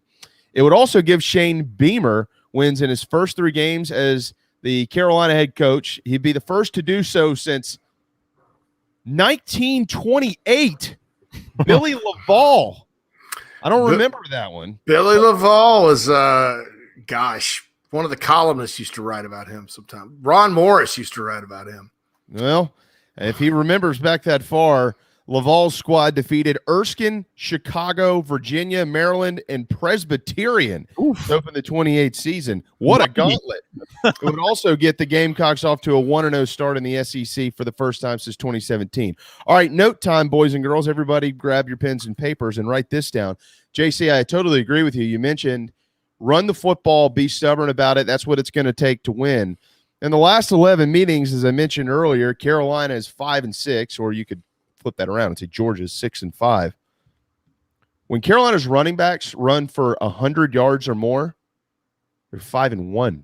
That only losses in 2013. So if they can run the football tomorrow night, figure out how to do that, they might have a pretty good shot at going to Georgia and being in this sucker in the fourth quarter. They've averaged 198 rushing yards in those 5 wins. In the 5 losses, except for the 2013 loss when they ran for 226, they just couldn't throw it that day. But in those 5 other losses, they've averaged 56 yards on the ground. Pretty bad. By the way, if Carolina can't run the football and get over 100 yards tomorrow night, Georgia's 30-1 under Kirby Smart when allowing under 100 yards to their opponent. Yeah, and I'm not sure what that loss was. That may have been. I think they got over 100 in Athens in 2019. It wasn't much. I think Dowdle had 79, and then you had Feaster with a couple of big runs, including a really nice one on 3rd down. But yeah, running the ball, stopping the run. I mean, here we go. We can talk all we want about offenses these days and modern stuff and all that, but you still have to run the football in college football today. And this series, it's been a little weird because, for a while there, Holtz and then early Spur, South Carolina, Georgia was usually a low scoring, in 08, it was 14-7, 2007, it was 16-12, 2006, 18-0, 2005, 17-15. Holtz won a 14-9 game down there. And then we got into a situation starting in 09 where there were a lot of shootouts. 41-37. There was a 45-42 game. The game you mentioned that Carolina lost in 2013 was 41-30. There was a 38-35. And then in the Muschamp era, in the last 5 meetings, guys, Georgia's ran it up on the Gamecocks, quite a bit. 52-20 and 15, 28-14, 24-10, 41-17, then the loss. And then last year was 45-16. And in that one, if you remember correctly, Kevin Harris never got going for the Gamecocks. Luke Doty was 18 of 22 for, I think, 190 yards. He had probably his best game. He did. But, South Carolina, they just were not going to let the Gamecocks run the football. And so tomorrow, I think the challenge is, to be able to find a way to do that. And a lot of teams this year, or 2 teams this year, Clemson and UAB. Clemson didn't really try, and then UAB had some limited, very modest success. So, that's the key. That it always is. South Carolina, since joining the SEC, has 10 of their 18 wins in this series. You mentioned a 6-5 in the last 11. So it's been competitive. At times, in terms of the overall series and things like that. And going in there and playing physical football and playing tough, that's going to be a big key to this football game because you can't let them out physical you. That's what they like to do. They're kind of a bully ball team. It's bully ball versus beamer ball. So if they're bullying you and eating you up physically, that momentum, just like in that Clemson game for that defense they just got better and better and better and better as the game went on, and it just wore Clemson out. So South Carolina's got to find a way to scratch out some first downs, run the football, be competent on offense, and then obviously the key to the game for South Carolina is to be outstanding on defense and special teams like they've been the first 2 games. 17% of the Carolina 118-man roster is from the state of Georgia. That's 20 players. Simple math for all of you out there. And this will be the 7th time that Shane Beamer has been on the opposite sideline of Georgia in games in which he's coached in, because he's never been a head coach against the Dogs. 4-2. 2-2 when he was at South Carolina with Steve Spurrier, with wins in Athens, by the way, in 07, and then, of course, at home in 2010. Georgia in Athens is 60-9 at home since the start of the 2010 season. They're 3-2 in that span between the hedges against South Carolina, and they're 7-0 since their last loss, which was South Carolina in 2019, a 20-17 victory, as we all remember, JC. So Let's bring Luke Doty into this conversation. Look, I have reason to believe we're probably going to see him tomorrow. In what capacity and in what role, that's not determined. Do I think he'll start? No. Back in early August, JC, we all thought we'd see this game with JT Daniels and Luke Doty, but it looks like Stetson Bennett and Colonel Zebulaya Nolan will be the starting quarterbacks opposing each other here, and maybe Luke can get in there a little bit. If he can, what does that mean? I think it just depends on how they use him. I'll say this, and this is not to be critical. If they go in and they want to use his legs like they talked about doing with Joyner, I mean, you got to kind of pick your spots better for that, in my opinion, because it's just been kind of herky-jerky whenever they've gone to the quote-unquote Wildcat. But, I think Zeb's going to start too. I think Luke certainly has a role in the game. My guess is, and this is just an opinion, you'll see him early. In some capacity, you have no margin for error, with this situation. And, I would hate to see something where, South Carolina's having some limited success running it and, just throwing it with Zeb, and then you throw Doty in and there's a big play or a sack or a fumble and it just kills your momentum. So I'm not a big fan of hey, let's put this quarterback in right now and see what he could do. It's worked very rarely when you look through college football. It worked with Tebow and Chris Leak at Florida. It certainly worked when Houston Nutt was at Arkansas, when he put McFadden in there. It's worked at Auburn from time to time under Malzahn. I don't know what they do at UCF now, but it's just, and then when you have surprise times like that time, Spurrier puts Stephon Gilmore in there, to run the Wildcat against Clemson. That certainly worked for a drive. But, they just have to be careful with it because, you got Luke. He hadn't played in a while. He's been out. He's probably rusty. You don't want to put him in and have some momentum and then something catastrophic happens with him out there, unbeknownst to him or Marcus Satterfield or any of these other guys. So that's what I would be careful with. But my guess is that at the right time, hopefully, you'll see him early in the game. Elsewhere around the SEC, Southeast Missouri is at Missouri, New Mexico at A&M this weekend, Chattanooga is at Kentucky. Wildcats more than likely going to be undefeated when they come to Williams-Brice Stadium next weekend. Tennessee Tech is at Tennessee, Florida, and Alabama at 3:30. That is the only other all-league game happening this weekend in the Southeastern Conference. Georgia Southern is at Arkansas. Careful, Hogs. I know about the win. You got A&M coming next week on CBS. Careful. Mississippi State is at Memphis. Another careful for a SEC program.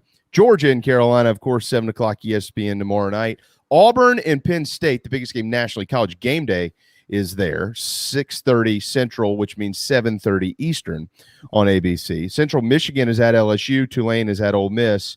Stanford is at Vanderbilt. Only two teams have a number outside of a 0 in the column in the SEC. That's Kentucky and Missouri because they played last weekend, and the Wildcats won that ball game. All right, you mentioned the run game. As it comes to personnel, JC, I mean, you look at Georgia and you go, holy moly, they're enormous up front. An average of 6'4.5", 310 pounds, of course, led by Jordan Davis at nose tackle, who's 7'4", 698 pounds. And he moves like Juju McDowell. Their secondary is very tall. So I have a question there. I'm kind of throwing this back to you as far as from a matchup standpoint, but with the height of their secondary, do we see EJ Jenkins out there maybe a little bit this week? Because he's obviously a matchup problem in that category. And then as far as their defensive line goes, they're pretty confident in those guys, not always needing to send a bunch of pressure. So what's important in this ballgame from a matchup standpoint and a personnel standpoint? I mean, if EJ Jenkins is ready to go, he had such a setback, in during the preseason, and it kind of derailed the EJ Jenkins train a little bit. But he's been practicing, so we'll see. I think one thing when you're talking about height in the secondary, it's always good to have, right? because you need length, and with the way offenses are, that's that it's important.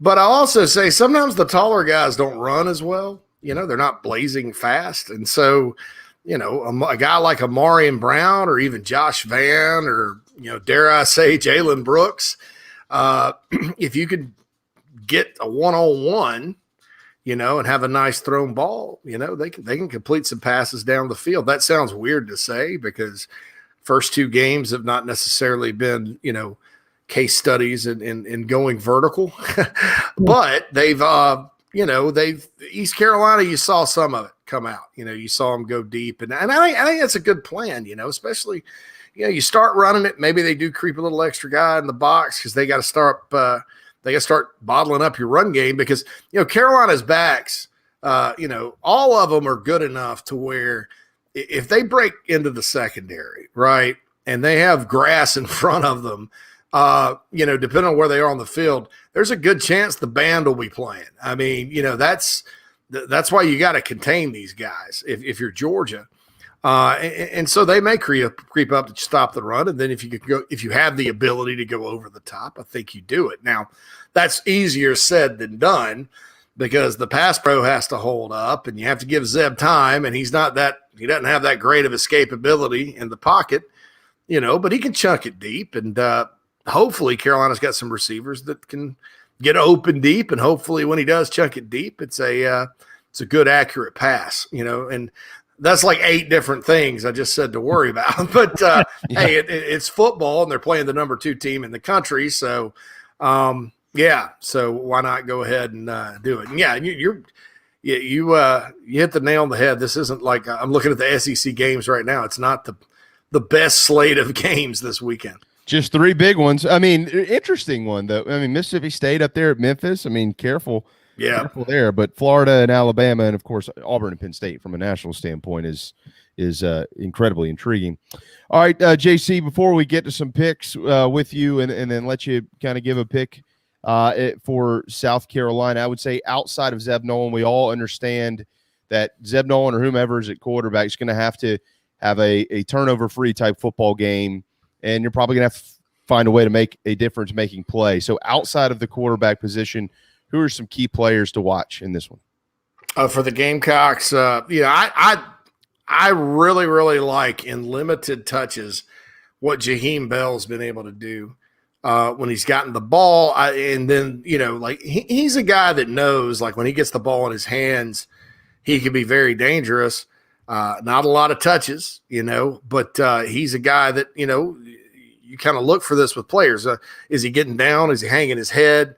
No, he's out there blocking like a madman. So, Jaheim Bell is one of those guys you talk about. Does he love football? He does love football. And I think him going back to the state he played high school football in, he's from Florida, but he's played at Valdosta, Georgia high school. It's going to be a game he's going to get up for, and I think he's kind of an X factor weapon. You look for Josh Van to continue to play solid. Amari Brown, who I mentioned earlier, they got him involved early last week. I want to see him go deep. I think you look at what he did at Georgia Tech. A lot of his big plays as a freshman were deep balls. That's how he was able to tie Calvin Johnson's touchdown record. So I'm looking for him. I'm looking for the backs. This feels like a Kevin Harris type of ball game. Now, I say that, and so watch that happen and watch Marshawn Lloyd just run crazy in the game. But I'm with you on Harris. Those are the guys that, it feels like a game. Kevin Harris, again, Georgia kid going back to Georgia. They passed on him. This is a big game for him. If he can go in and make plays and help the team move the football, that's really going to help his future. Last year, Georgia did a pretty good job of bottling him up, and I'm sure he wants to have a better performance this weekend. I totally agree. And he's a guy who the more he totes it, the better he gets. If they can find a rhythm with Kevin Harris, the big bruiser, maybe tomorrow night in Athens, and speed this game up by virtue of slowing it down, if that can make sense to anybody, who knows? We'll see. On the defensive side, JC, I'll add this. Linebackers need to play well tomorrow night. They're going to have to tackle in space. Defensive line, I think, will show up, and there's enough of them. I think they'll be fresh.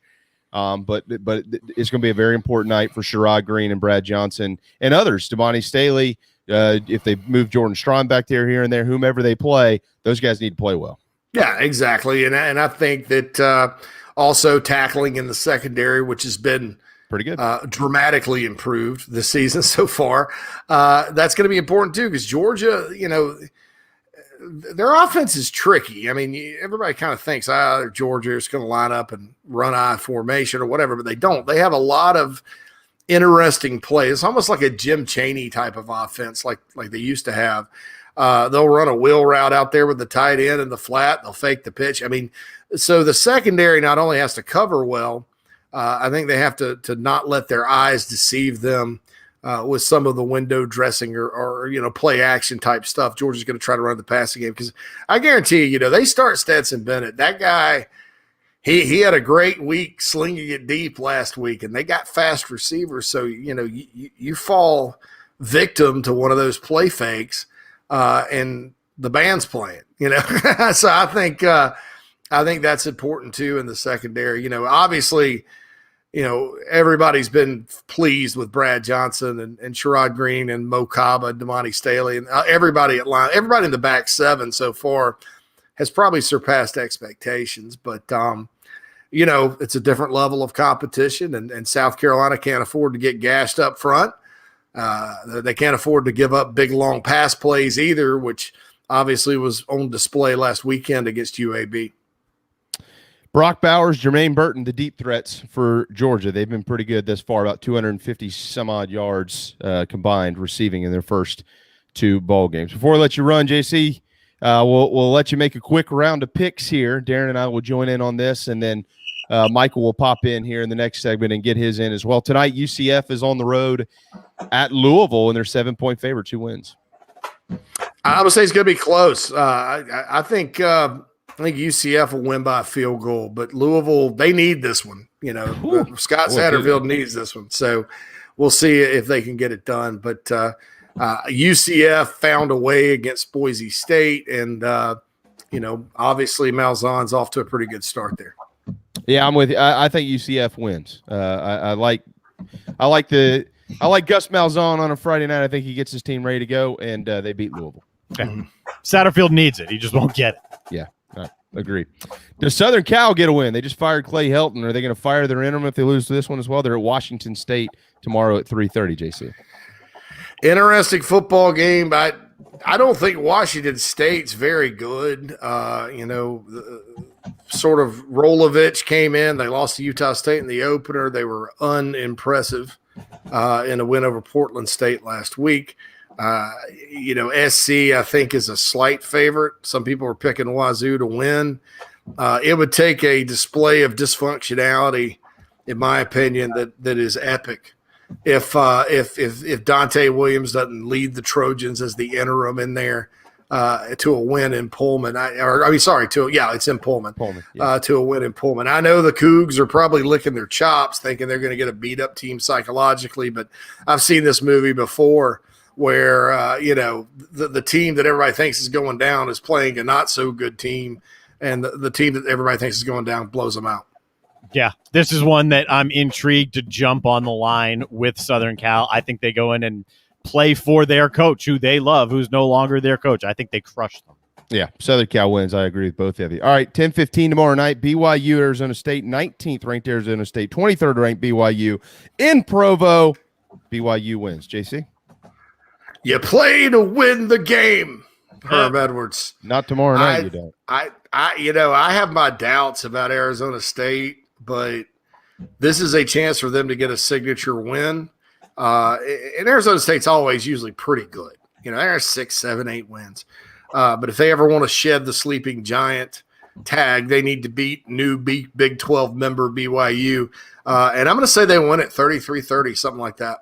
I think it's a great game, too. I think it's one of the harder games of the weekend to pick. I'm with JC. Arizona State makes believers for a lot of people that are looking at them like, Arizona State's ranked. There's another good team in the Pac-12. I think they get a couple more believers.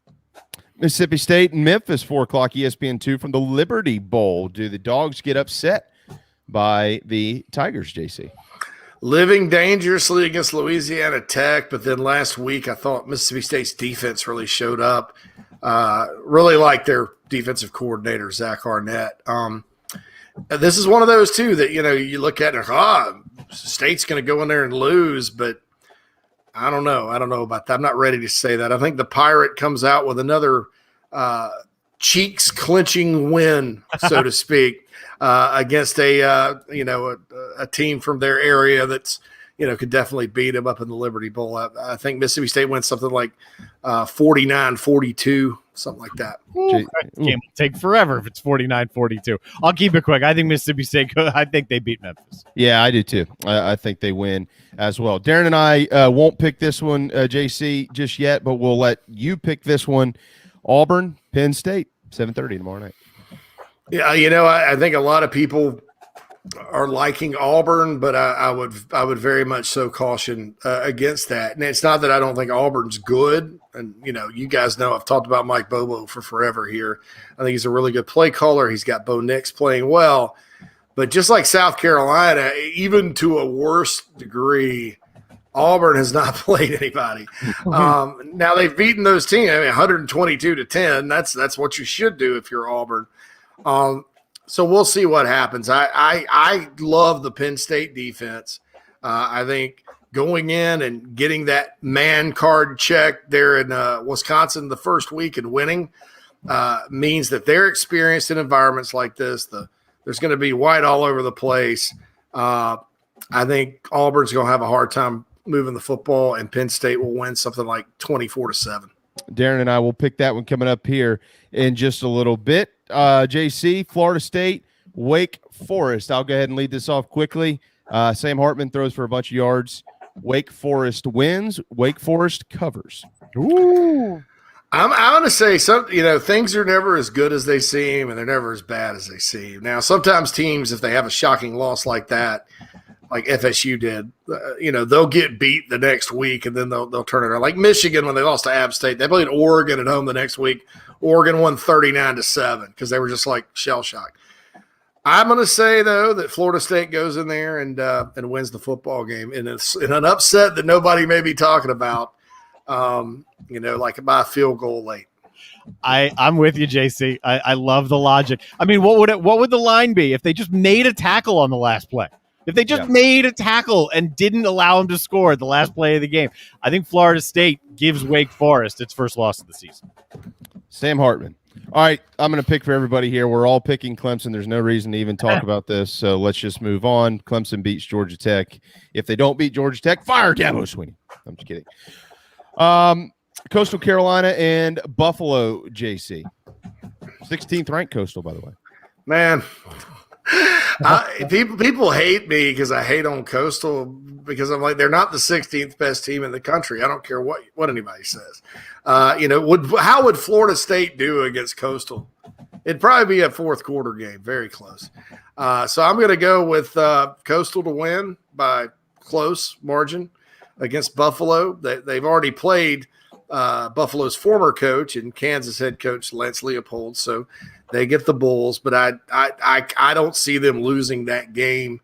I don't know when they're going to lose, but chances are they will at some point. Then we won't have to hear about Coastal allegedly being the second best team in the state of South Carolina. Darren? I'll tell you when they're going to lose. I don't know if they'll lose before it. When they go to Boone, they're going to lose. I agree, again, with JC here. I don't think they're the 16th best team in the country. I think they're better than Buffalo. Rini Ngolia, the analyst for the game, he was my television partner for his TV debut, and now he's on network television, and I'm doing JB and Goldwater. Yeah, well, this is better. Yes, Coastal wins. They're not the 16th best team in the country, but they certainly win. JC, real quick here, does Virginia Tech get upset at West Virginia? Real quick. No, I think the Hokies go in there and win. I've not been impressed by West Virginia this year at all. And finally, South Carolina. Darren and I will hold on this one. But JC, what happens tomorrow night? Made the pick today on the prediction episode of the Inside the Gamecocks podcast. I just looking at it, you got to go with what you see, and I think that right now, I would go Georgia 28, Carolina 10. I think it's going to be that type of ball game. Reminds me of the 2007 LSU game where Carolina went down there and just was overmatched, but put up a pretty good fight against a team that won the national championship that year. So that's kind of how I see this playing out. JC Shurburtt, owner of the BigSpur.com. If you happen to miss any of that, good news. I think here in just a little while, you're actually going to put this segment up on the website. So you can head there and check it out. You can head to our website and check it out. But you can always go to the BigSpur.com for all of your Gamecock information. And they've got you covered just as well as anybody out there when it comes to Georgia and Carolina this weekend. Thank you so much. Catastrophic injury or health issues from a medical drug or device. But if you or a loved one suffers injury or loss, Motley Rice LLC is a nationally recognized law firm that is right here in Mount Pleasant at 28 Ridgeside Boulevard. Thank you, Motley Rice, for sponsoring the JB and Goldwater Show and the Big Gamecock Preview Show. Visit motleyrice.com for more. motleyrice.com. This is Mike Mazzell for Stokes Volkswagen on Ashley Phosphate Road. You know what happens when you sell record numbers of new vehicles? That's right. We take in record numbers of local trades. Despite what the news is saying, quality pre-owned vehicles really aren't that hard to find. You just need to know where to look. Stokes Volkswagen on Ashley Phosphate and on the web at stokesvw.com. We've got over 1,200 pre-owned cars, trucks, SUVs, and all at a fraction of the price when new. Every vehicle has been inspected and reconditioned, many with the balance of factory warranty. Best of all, at Stokes Volkswagen, you don't need perfect credit to get approved for a quality pre-owned vehicle. And we'll take any trade in any condition, even if you owe thousands more than it's worth. Don't forget, we'll buy your car even if you don't buy a car from us. You're going to love our pre-owned selection, I guarantee it. So come see us today at Stokes Volkswagen on Ashley Phosphate or stokesvw.com. Peace and love at Stokes VW. Negative trade equity financed a new loan, subject to lender approval. Wando Power Equipment, the trusted home of Hustler zero-turn residential and commercial mowers. There is nobody more trusted in South Carolina than our friends from Wando Power Equipment. They've been providing elite commercial and residential service for over 30 years. Landscape Services have turned to their selection of Hustler zero-turn mowers like the Raptor. Bigger, stronger, faster, and the most durable Raptor Hustler has ever designed. Located on Daniel Island and online at wandopower.com. Wando Power Equipment, owned by the Price family, the home of Hustler zero-turn mowers, rentals, service, and specializing in family and friendship. You hear me talk about Dog and Duck all the time, and there's no other place I'm going to watch my college and NFL than the Dog and Duck. They have 3 locations, Bell Hall, Park West, and Clements Ferry Road. They have specials all football season long, like $12 pitchers of their own D2 brew, $5 pints of Sierra Nevada, weekly pick'em sheets with prizes, and the best wings in town, bar none. For all your football, college, and NFL, the Dog and Duck, Clements Ferry Road, Bell Hall, and Park West.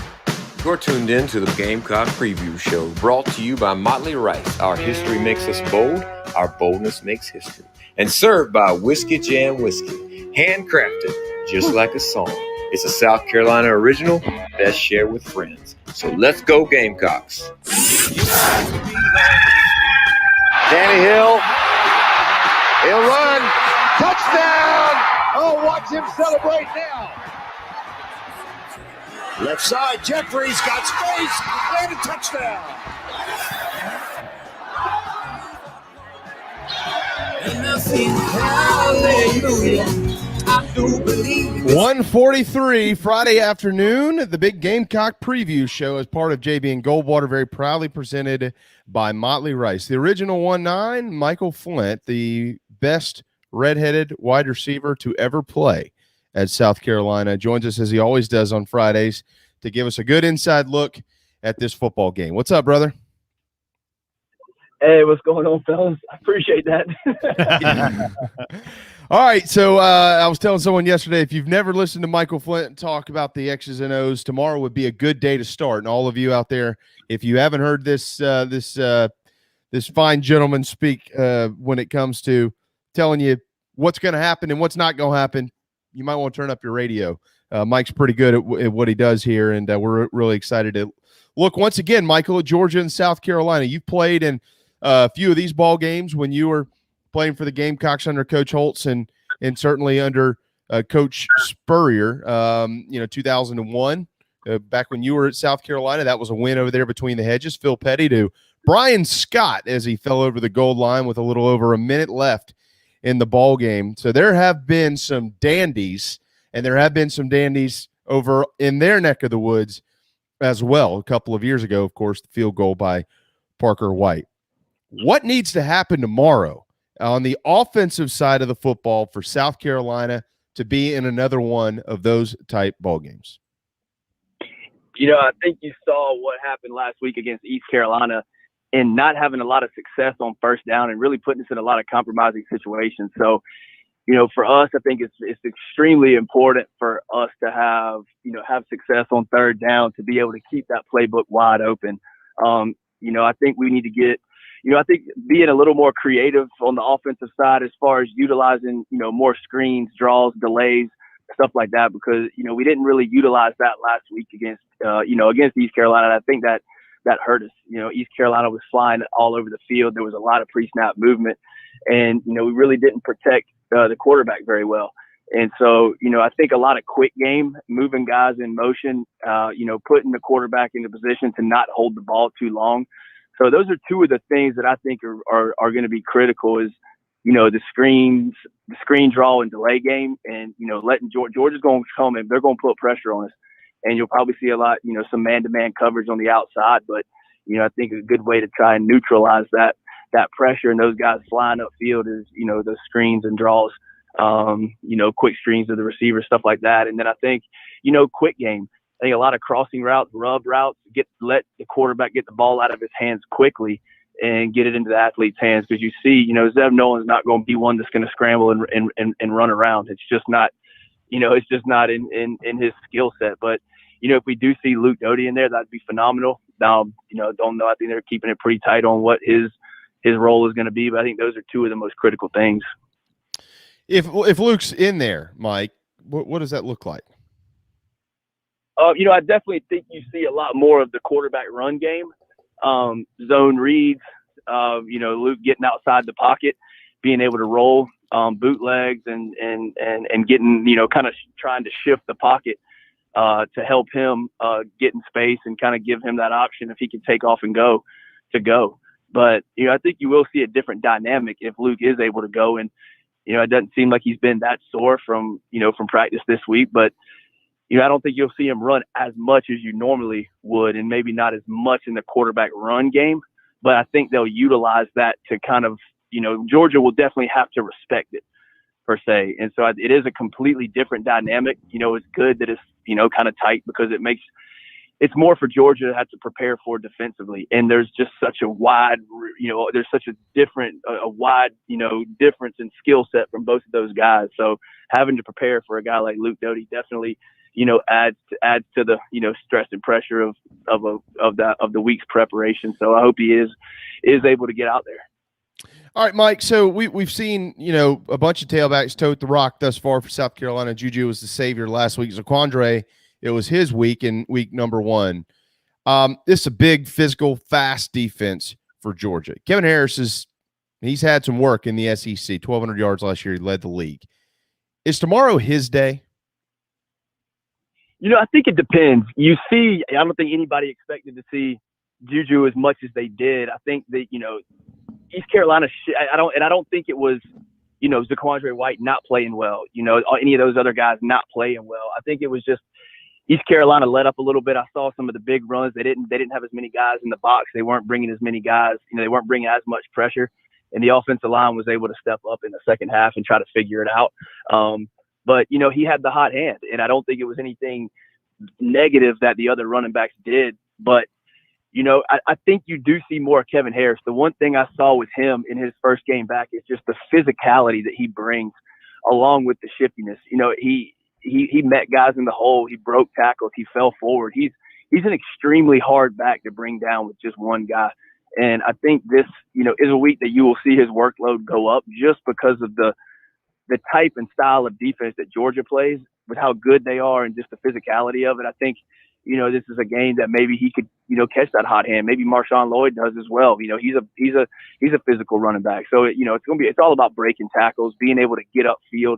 Don't take negative plays. Don't try to stretch the field, get tackled for a loss, get upfield and get what you can. And I think just the experience that Kevin Harris brings is gonna be big for this team this week, and playing in Georgia, and the physicality. So I think you do see a lot more of Kevin Harris this week than we did last week. Michael Flint, former wide receiver in South Carolina, and I'm proud to say one of my best friends, which is crazy. I don't really have that many friends, so you're one of the few, and you're close to me. Your wife still owes me for this month too.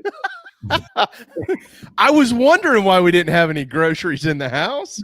She's been, man. It may be going South Carolina's way, Mike, if Georgia doesn't force any Gamecock turnovers. How about this? Kirby Smart at Georgia is only 10-6. Only 10-6 when his teams don't force a turnover. Another little nugget for Gamecock fans to pay attention to: if this sucker's tied at halftime, or for some reason Carolina's leading, Georgia's only 10-10 under Kirby Smart when they're tied or trailing at halftime. And if Georgia gives up 30 points or more, they're 2-8 under Kirby Smart as well. So if you somehow, some way can get to 30 tomorrow, you might want to feel pretty good about that if you're on the South Carolina side of things, Mike. But getting to 30 is the challenge, clearly. Last week, I love what they're doing with the offense. The bunch formations are great. Pick routes, natural rub routes, and things like that. But, Michael, it's getting a little clogged up in there, and they're sending a bunch of guys and things of that nature. So how do you prevent some of that? How do you, if they're pinning their ears back, if they're loading and stacking the box like we've seen Eastern Illinois and East Carolina do the last couple of weeks, what is the game plan for South Carolina to try to prevent that and give this football team and these running backs some room to run? Yeah, I think that's kind of where that the screen game comes into play, and the draws and delays of that nature too. Let those guys get upfield and then running that draw. Those guys are flying upfield so fast. You hold it, drop it down to the running back, and it's almost like he's past that first level. He's past that initial layer of pressure, and it allows the offensive line to get up to the second level a lot, especially with the screens. It's quick screens to the receivers. That pressure's coming. It allows those linemen to get outside to that second level and into that, the secondary level and be able to block. And kind of those guys are, kind of over pursuing. And that's, what I would love to see happen is Georgia gets a little too amped up and starts to over pursue, and we're able to exploit some of those things. But I think there is going to be a point in time in the game where it does kind of calm down, and South Carolina's really got to be good on offense. It got to be good on first down, good on second down, put us in really positive situations to keep the playbook open. But I think that's one of the ways that you can neutralize those things, and running a lot of quick game, because when you're bringing pressure, that's one less guy in the secondary, or one less guy in coverage. And so being able to replace where the pressure is coming from and really being smart with that, and hopefully the quarterback being able, through film study, being able to see kind of what the patterns are from a blitzing standpoint, whether they're in the middle of the field or there's whether it's coming from the wide side, short side of the field, kind of where he can get a check in place to exploit that pressure and where it's coming from in that blitz. So on the other side of things here, if Carolina can't run the football, let's say they're under 100 yards, Georgia's 30-1 under Kirby Smart when holding opponents to under 100 rushing yards. And here's a stat for all you boys and girls out there. If Georgia holds an opponent to 20 points or less, they're 40-1. Anybody want to guess the one?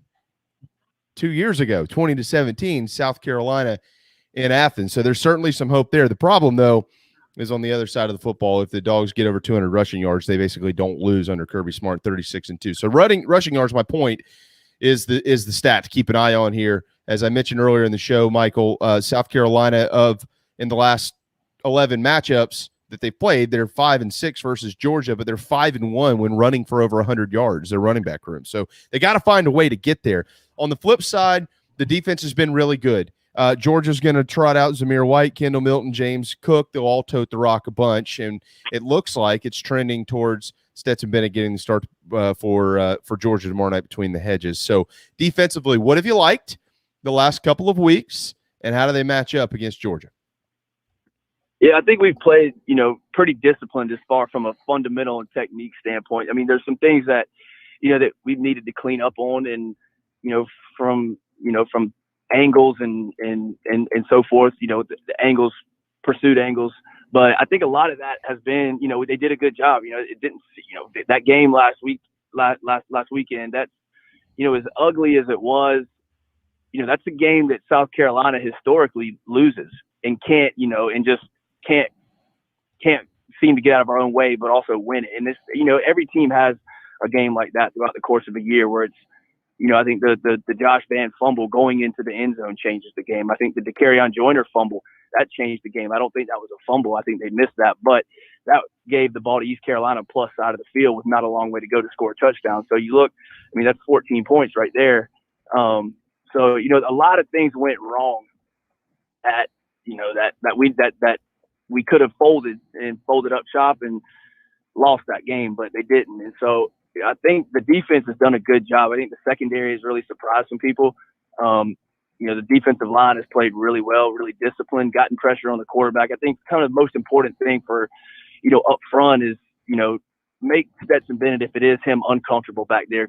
Get a little bit of pressure on him, just enough to make him throw the ball away a little bit quicker than he wants. Really collapse the pocket on him and make him bring his eyes down and not looking downfield, but looking to see where the pressure is coming from. And, a couple errant throws here and there and a couple turnovers, and, it's a different ball game. But I think especially in the SEC a lot, it starts up front and those guys being disruptive. And, I think those guys have done a good job, between, the edge guys we got. I think we got some talent. And I think, we need to put pressure on the quarterback and make them uncomfortable for us to, really have a chance. And then I think, stepping up in the run game and not getting outmanned in the trenches and not allowing Georgia's offensive line to win the point of attack and be able to maintain and not get blown off the ball. How about the linebackers tomorrow night? We know this defensive line is pretty good. How about the job and what rests on the shoulders of Carolina's linebacking core with a Georgia football team that we know is always going to try to establish the run, and they're going to try to hit their tight end Brock Bowers a bunch as well. Yeah, the linebackers got to be crucial. They need to be able to stay off blocks, be good in coverage. Georgia's going to try to stretch the field on us, laterally as well, and maintain good gap control because Georgia's got an offensive line that's good, and sometimes those defensive linemen get, we need them to eat up those blocks and allow the linebackers to, be able to stay free and not let those offensive linemen get to the second level. But, they've done a good job this year. I think what you've seen from, Brad Johnson, he feels a lot more comfortable. I think from an off-season standpoint, strength and conditioning, he's really done a good job of becoming more flexible and not being so stiff. And I think he's really done well. And, sideline to sideline, those guys are quick. And I think we're, better than we have been. And I think just the experience and having a healthy Sherrod Green has been really critical as well. And having those guys play well, not just in the run game, but playing well in coverage, and those guys kind of quarterbacking that defense. All right, Mike, final thoughts on this one. We'll pick a couple of games and then we'll let you run. Best case scenario for South Carolina tomorrow night, 31.5-point underdogs looks like what? I think just like a couple years ago, we have to create turnovers, and we can't turn the ball over offensively. So I think winning the turnover battle, I think we're going to have, plus 2 or 3 turnovers. And I know that's a crazy stat, but I think, Georgia's a really good football team. So winning the turnover battle by a big margin, but also special teams. We have to have big special teams plays, and we got to be, I think if we can put them in negative side of the field, pin them inside the 20, inside the 10, and not give them good field position, I think we got a chance. You want to make some picks? We'll let you run. Let's do it. Michael was 6-0 last week in his picks. Hey. He's 9-2 overall. How about that? All right, Mike, Virginia Tech and West Virginia. Hokies, do they get upset in Morgantown noon tomorrow? I don't think so. I think Virginia Tech's got a good team this year. I think, the way they played against North Carolina, it's going to be a tough game. It's tough playing in West Virginia, but I think Virginia Tech pulls it out, but I think it's a tight game. Darren? I thought I picked this one when we were doing it with JC. I've got West Virginia beating Virginia Tech. I do too, which means we're both wrong because Michael was undefeated last week. So no, Mike's due for a loss. He's going to go 0-6. Maybe. All right, Mike, Darren and I already picked this real quick. Coastal at Buffalo. Who you got? I'm going Coastal. I can't pick against Coastal. In-state, those guys look good. They just keep continuing to play well. Miami's not playing well. They'll host Michigan State this weekend down in Coral Gables, noon on ABC. Do they get upset by a Big Ten ground and pound type Spartans program? This is a tough one, but I really think so. I think with what Nell Tucker's done up there at Michigan State, the toughness, the physicality, I just don't think Michigan. I just don't think Miami can really stay. Is not really going to be able to play physically with Michigan State. And I think Michigan State wins. Wow. I've been on this since the line came out with Miami favored by almost a touchdown. I'm less certain about it now than I was, but I'm definitely sticking with it. I do think Michigan State goes for 150, if not 200 yards on the ground and wins comfortably. Wow. Golly. Holy moly. You might have just convinced both of you. Might have convinced me. I'm going with y'all. Michigan State wins. It's just the style of play. It's a bad matchup for Miami. It's a bad matchup. Yeah, that's exactly what I think. All right. Bama and Florida. We've talked to Raphael every week, so I'm just going to lead this off here. When you don't pick against Bama, that's what Raphael says. So I won't pick against Bama. They win. Mike? It's not. I don't think it's the right week to pick against Bama either. I think Bama wins. Careful. I think Bama wins. This game is going to open eyes. Richardson is going to probably take over the starting job in this game, and this is going to be close into the fourth quarter. I think Bama wins, but barely. Okay. All right. Yeah. I like it, Darren. I like it. I think I agree with you with quarterback spot especially. Yeah. The kid's good till Bama knocks him out, which is probably going to happen soon. Mike, Clemson or Georgia Tech? I think Clemson. I think Clemson is not as bad of a team as they showed against Georgia. I think Clemson's a really good team. I think Georgia's defense is just really good. I think Clemson big. Yeah, Darren and I already selected that. Everybody has picked Clemson. I took Wake Forest earlier. Darren took Florida State. You are taking whom? Which one? Florida State. Who was the other one? Wake Forest. Oh, I'm going Florida State. I think Florida State I think they step back up, and I think they get back on track. Does Mississippi State get upset in Memphis? I don't think so. I think Mississippi State wins. Good pick. All right, in Happy Valley tomorrow night, it's a whiteout, and College Game Day is in town. ABC, 7:30, 10th-ranked Penn State, 22nd-ranked Auburn. Auburn has thrown huge numbers and stats across the board on the offensive side of the football. Mike Bobo goes north. Tank Bigsby goes north. Bo Nix goes north. But do they come south with a win, Mike? I think this is going to be a good game. I think, two different styles of play. I think, going up there early in the season where it's not, you don't have to fight the elements and the weather. I think this one comes down to the wire, and it's a tough call, but I think I'm going to have to go with Auburn. I think Auburn squeaks it out. Whoa. Holy moly. It's obviously got me nervous. My logic says this is at least a touchdown win for Penn State. The offense is playing much, much, much faster and better with Yurcich. They have yet to turn the ball over in 2 games. That was a massive problem. That's right, did not turn it over against Wisconsin. Major problem last year. So far, that's been fixed. Of course, I'm nervous, but Penn State wins this. I'm going to say by 8.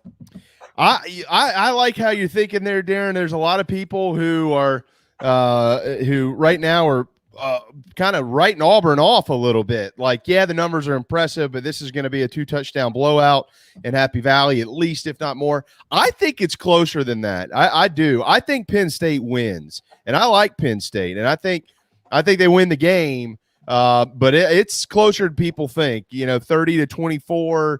Auburn's got a chance to score and win it type thing, and Penn State gets a big stop or something like that. But I think Penn State wins, and I think they'll look back and realize this is probably a pretty good win on their resume. It's a good win tomorrow night for Penn State. They do it. I think it comes down to team speed. That's why I took Auburn. I think from a team speed standpoint, I think it shocks Penn State a little bit, but it's still a good game. Yeah, great game.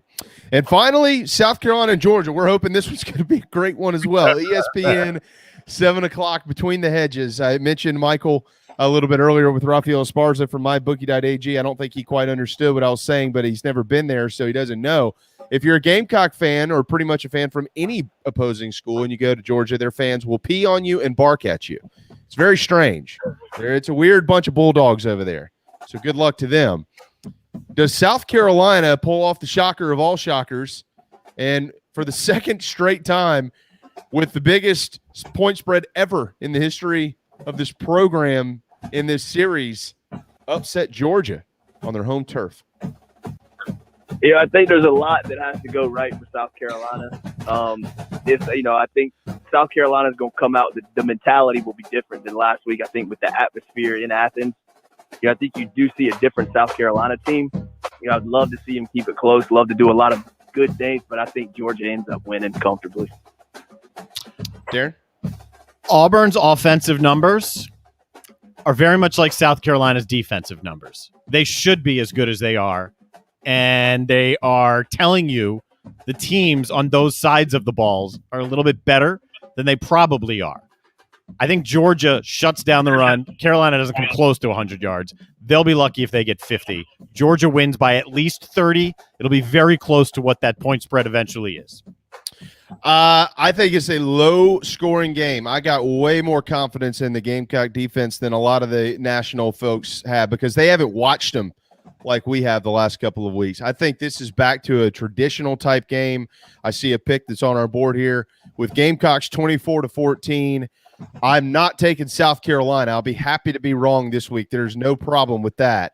But I think you look up in the fourth quarter, and some people are surprised to see it 20-7 or something along those lines in favor of Georgia, and South Carolina with a miracle, with a chance to pull off a stunner. But ultimately, I think Georgia will hang on and maybe add one more score to this sucker and get out of there with a win. Carolina will cover, and they'll cover it comfortably, but Georgia will win the game. However, South Carolina will get enough out of this to feel pretty good about the 4-game stretch that's coming up. But Georgia wins against the Gamecocks. And that, Michael, is how you do it, my friend. Keep your phone on you around 10 o'clock tonight. I'll be in the Bourbon. I'll give you a shout. Hey, it sounds good. Sounds good. All right, y'all have a good one. Go Cox. Later. There you go. Michael Flint, as always, joining us on the Big Gamecock Preview Show, very proudly presented by Motley Rice. And that is all she wrote. Thank you so much to Darren Goldwater, Mike, JC Shurburtt, everybody who's joined us this week, and all of you, of course, who watch and listen to our program daily. It's going to be a great weekend of college football. If Carolina beats Georgia, tell your friends, be here at noon on Monday. Or if they lose by 40, which could also be interesting. No matter what, tell your friends to be here at noon on Monday. Thank you so much for watching the JB and Goldwater Show and the Big Gamecock Preview Show, both very proudly presented by Motley Rice. Have a wonderful weekend, everybody. We'll see you Monday at noon.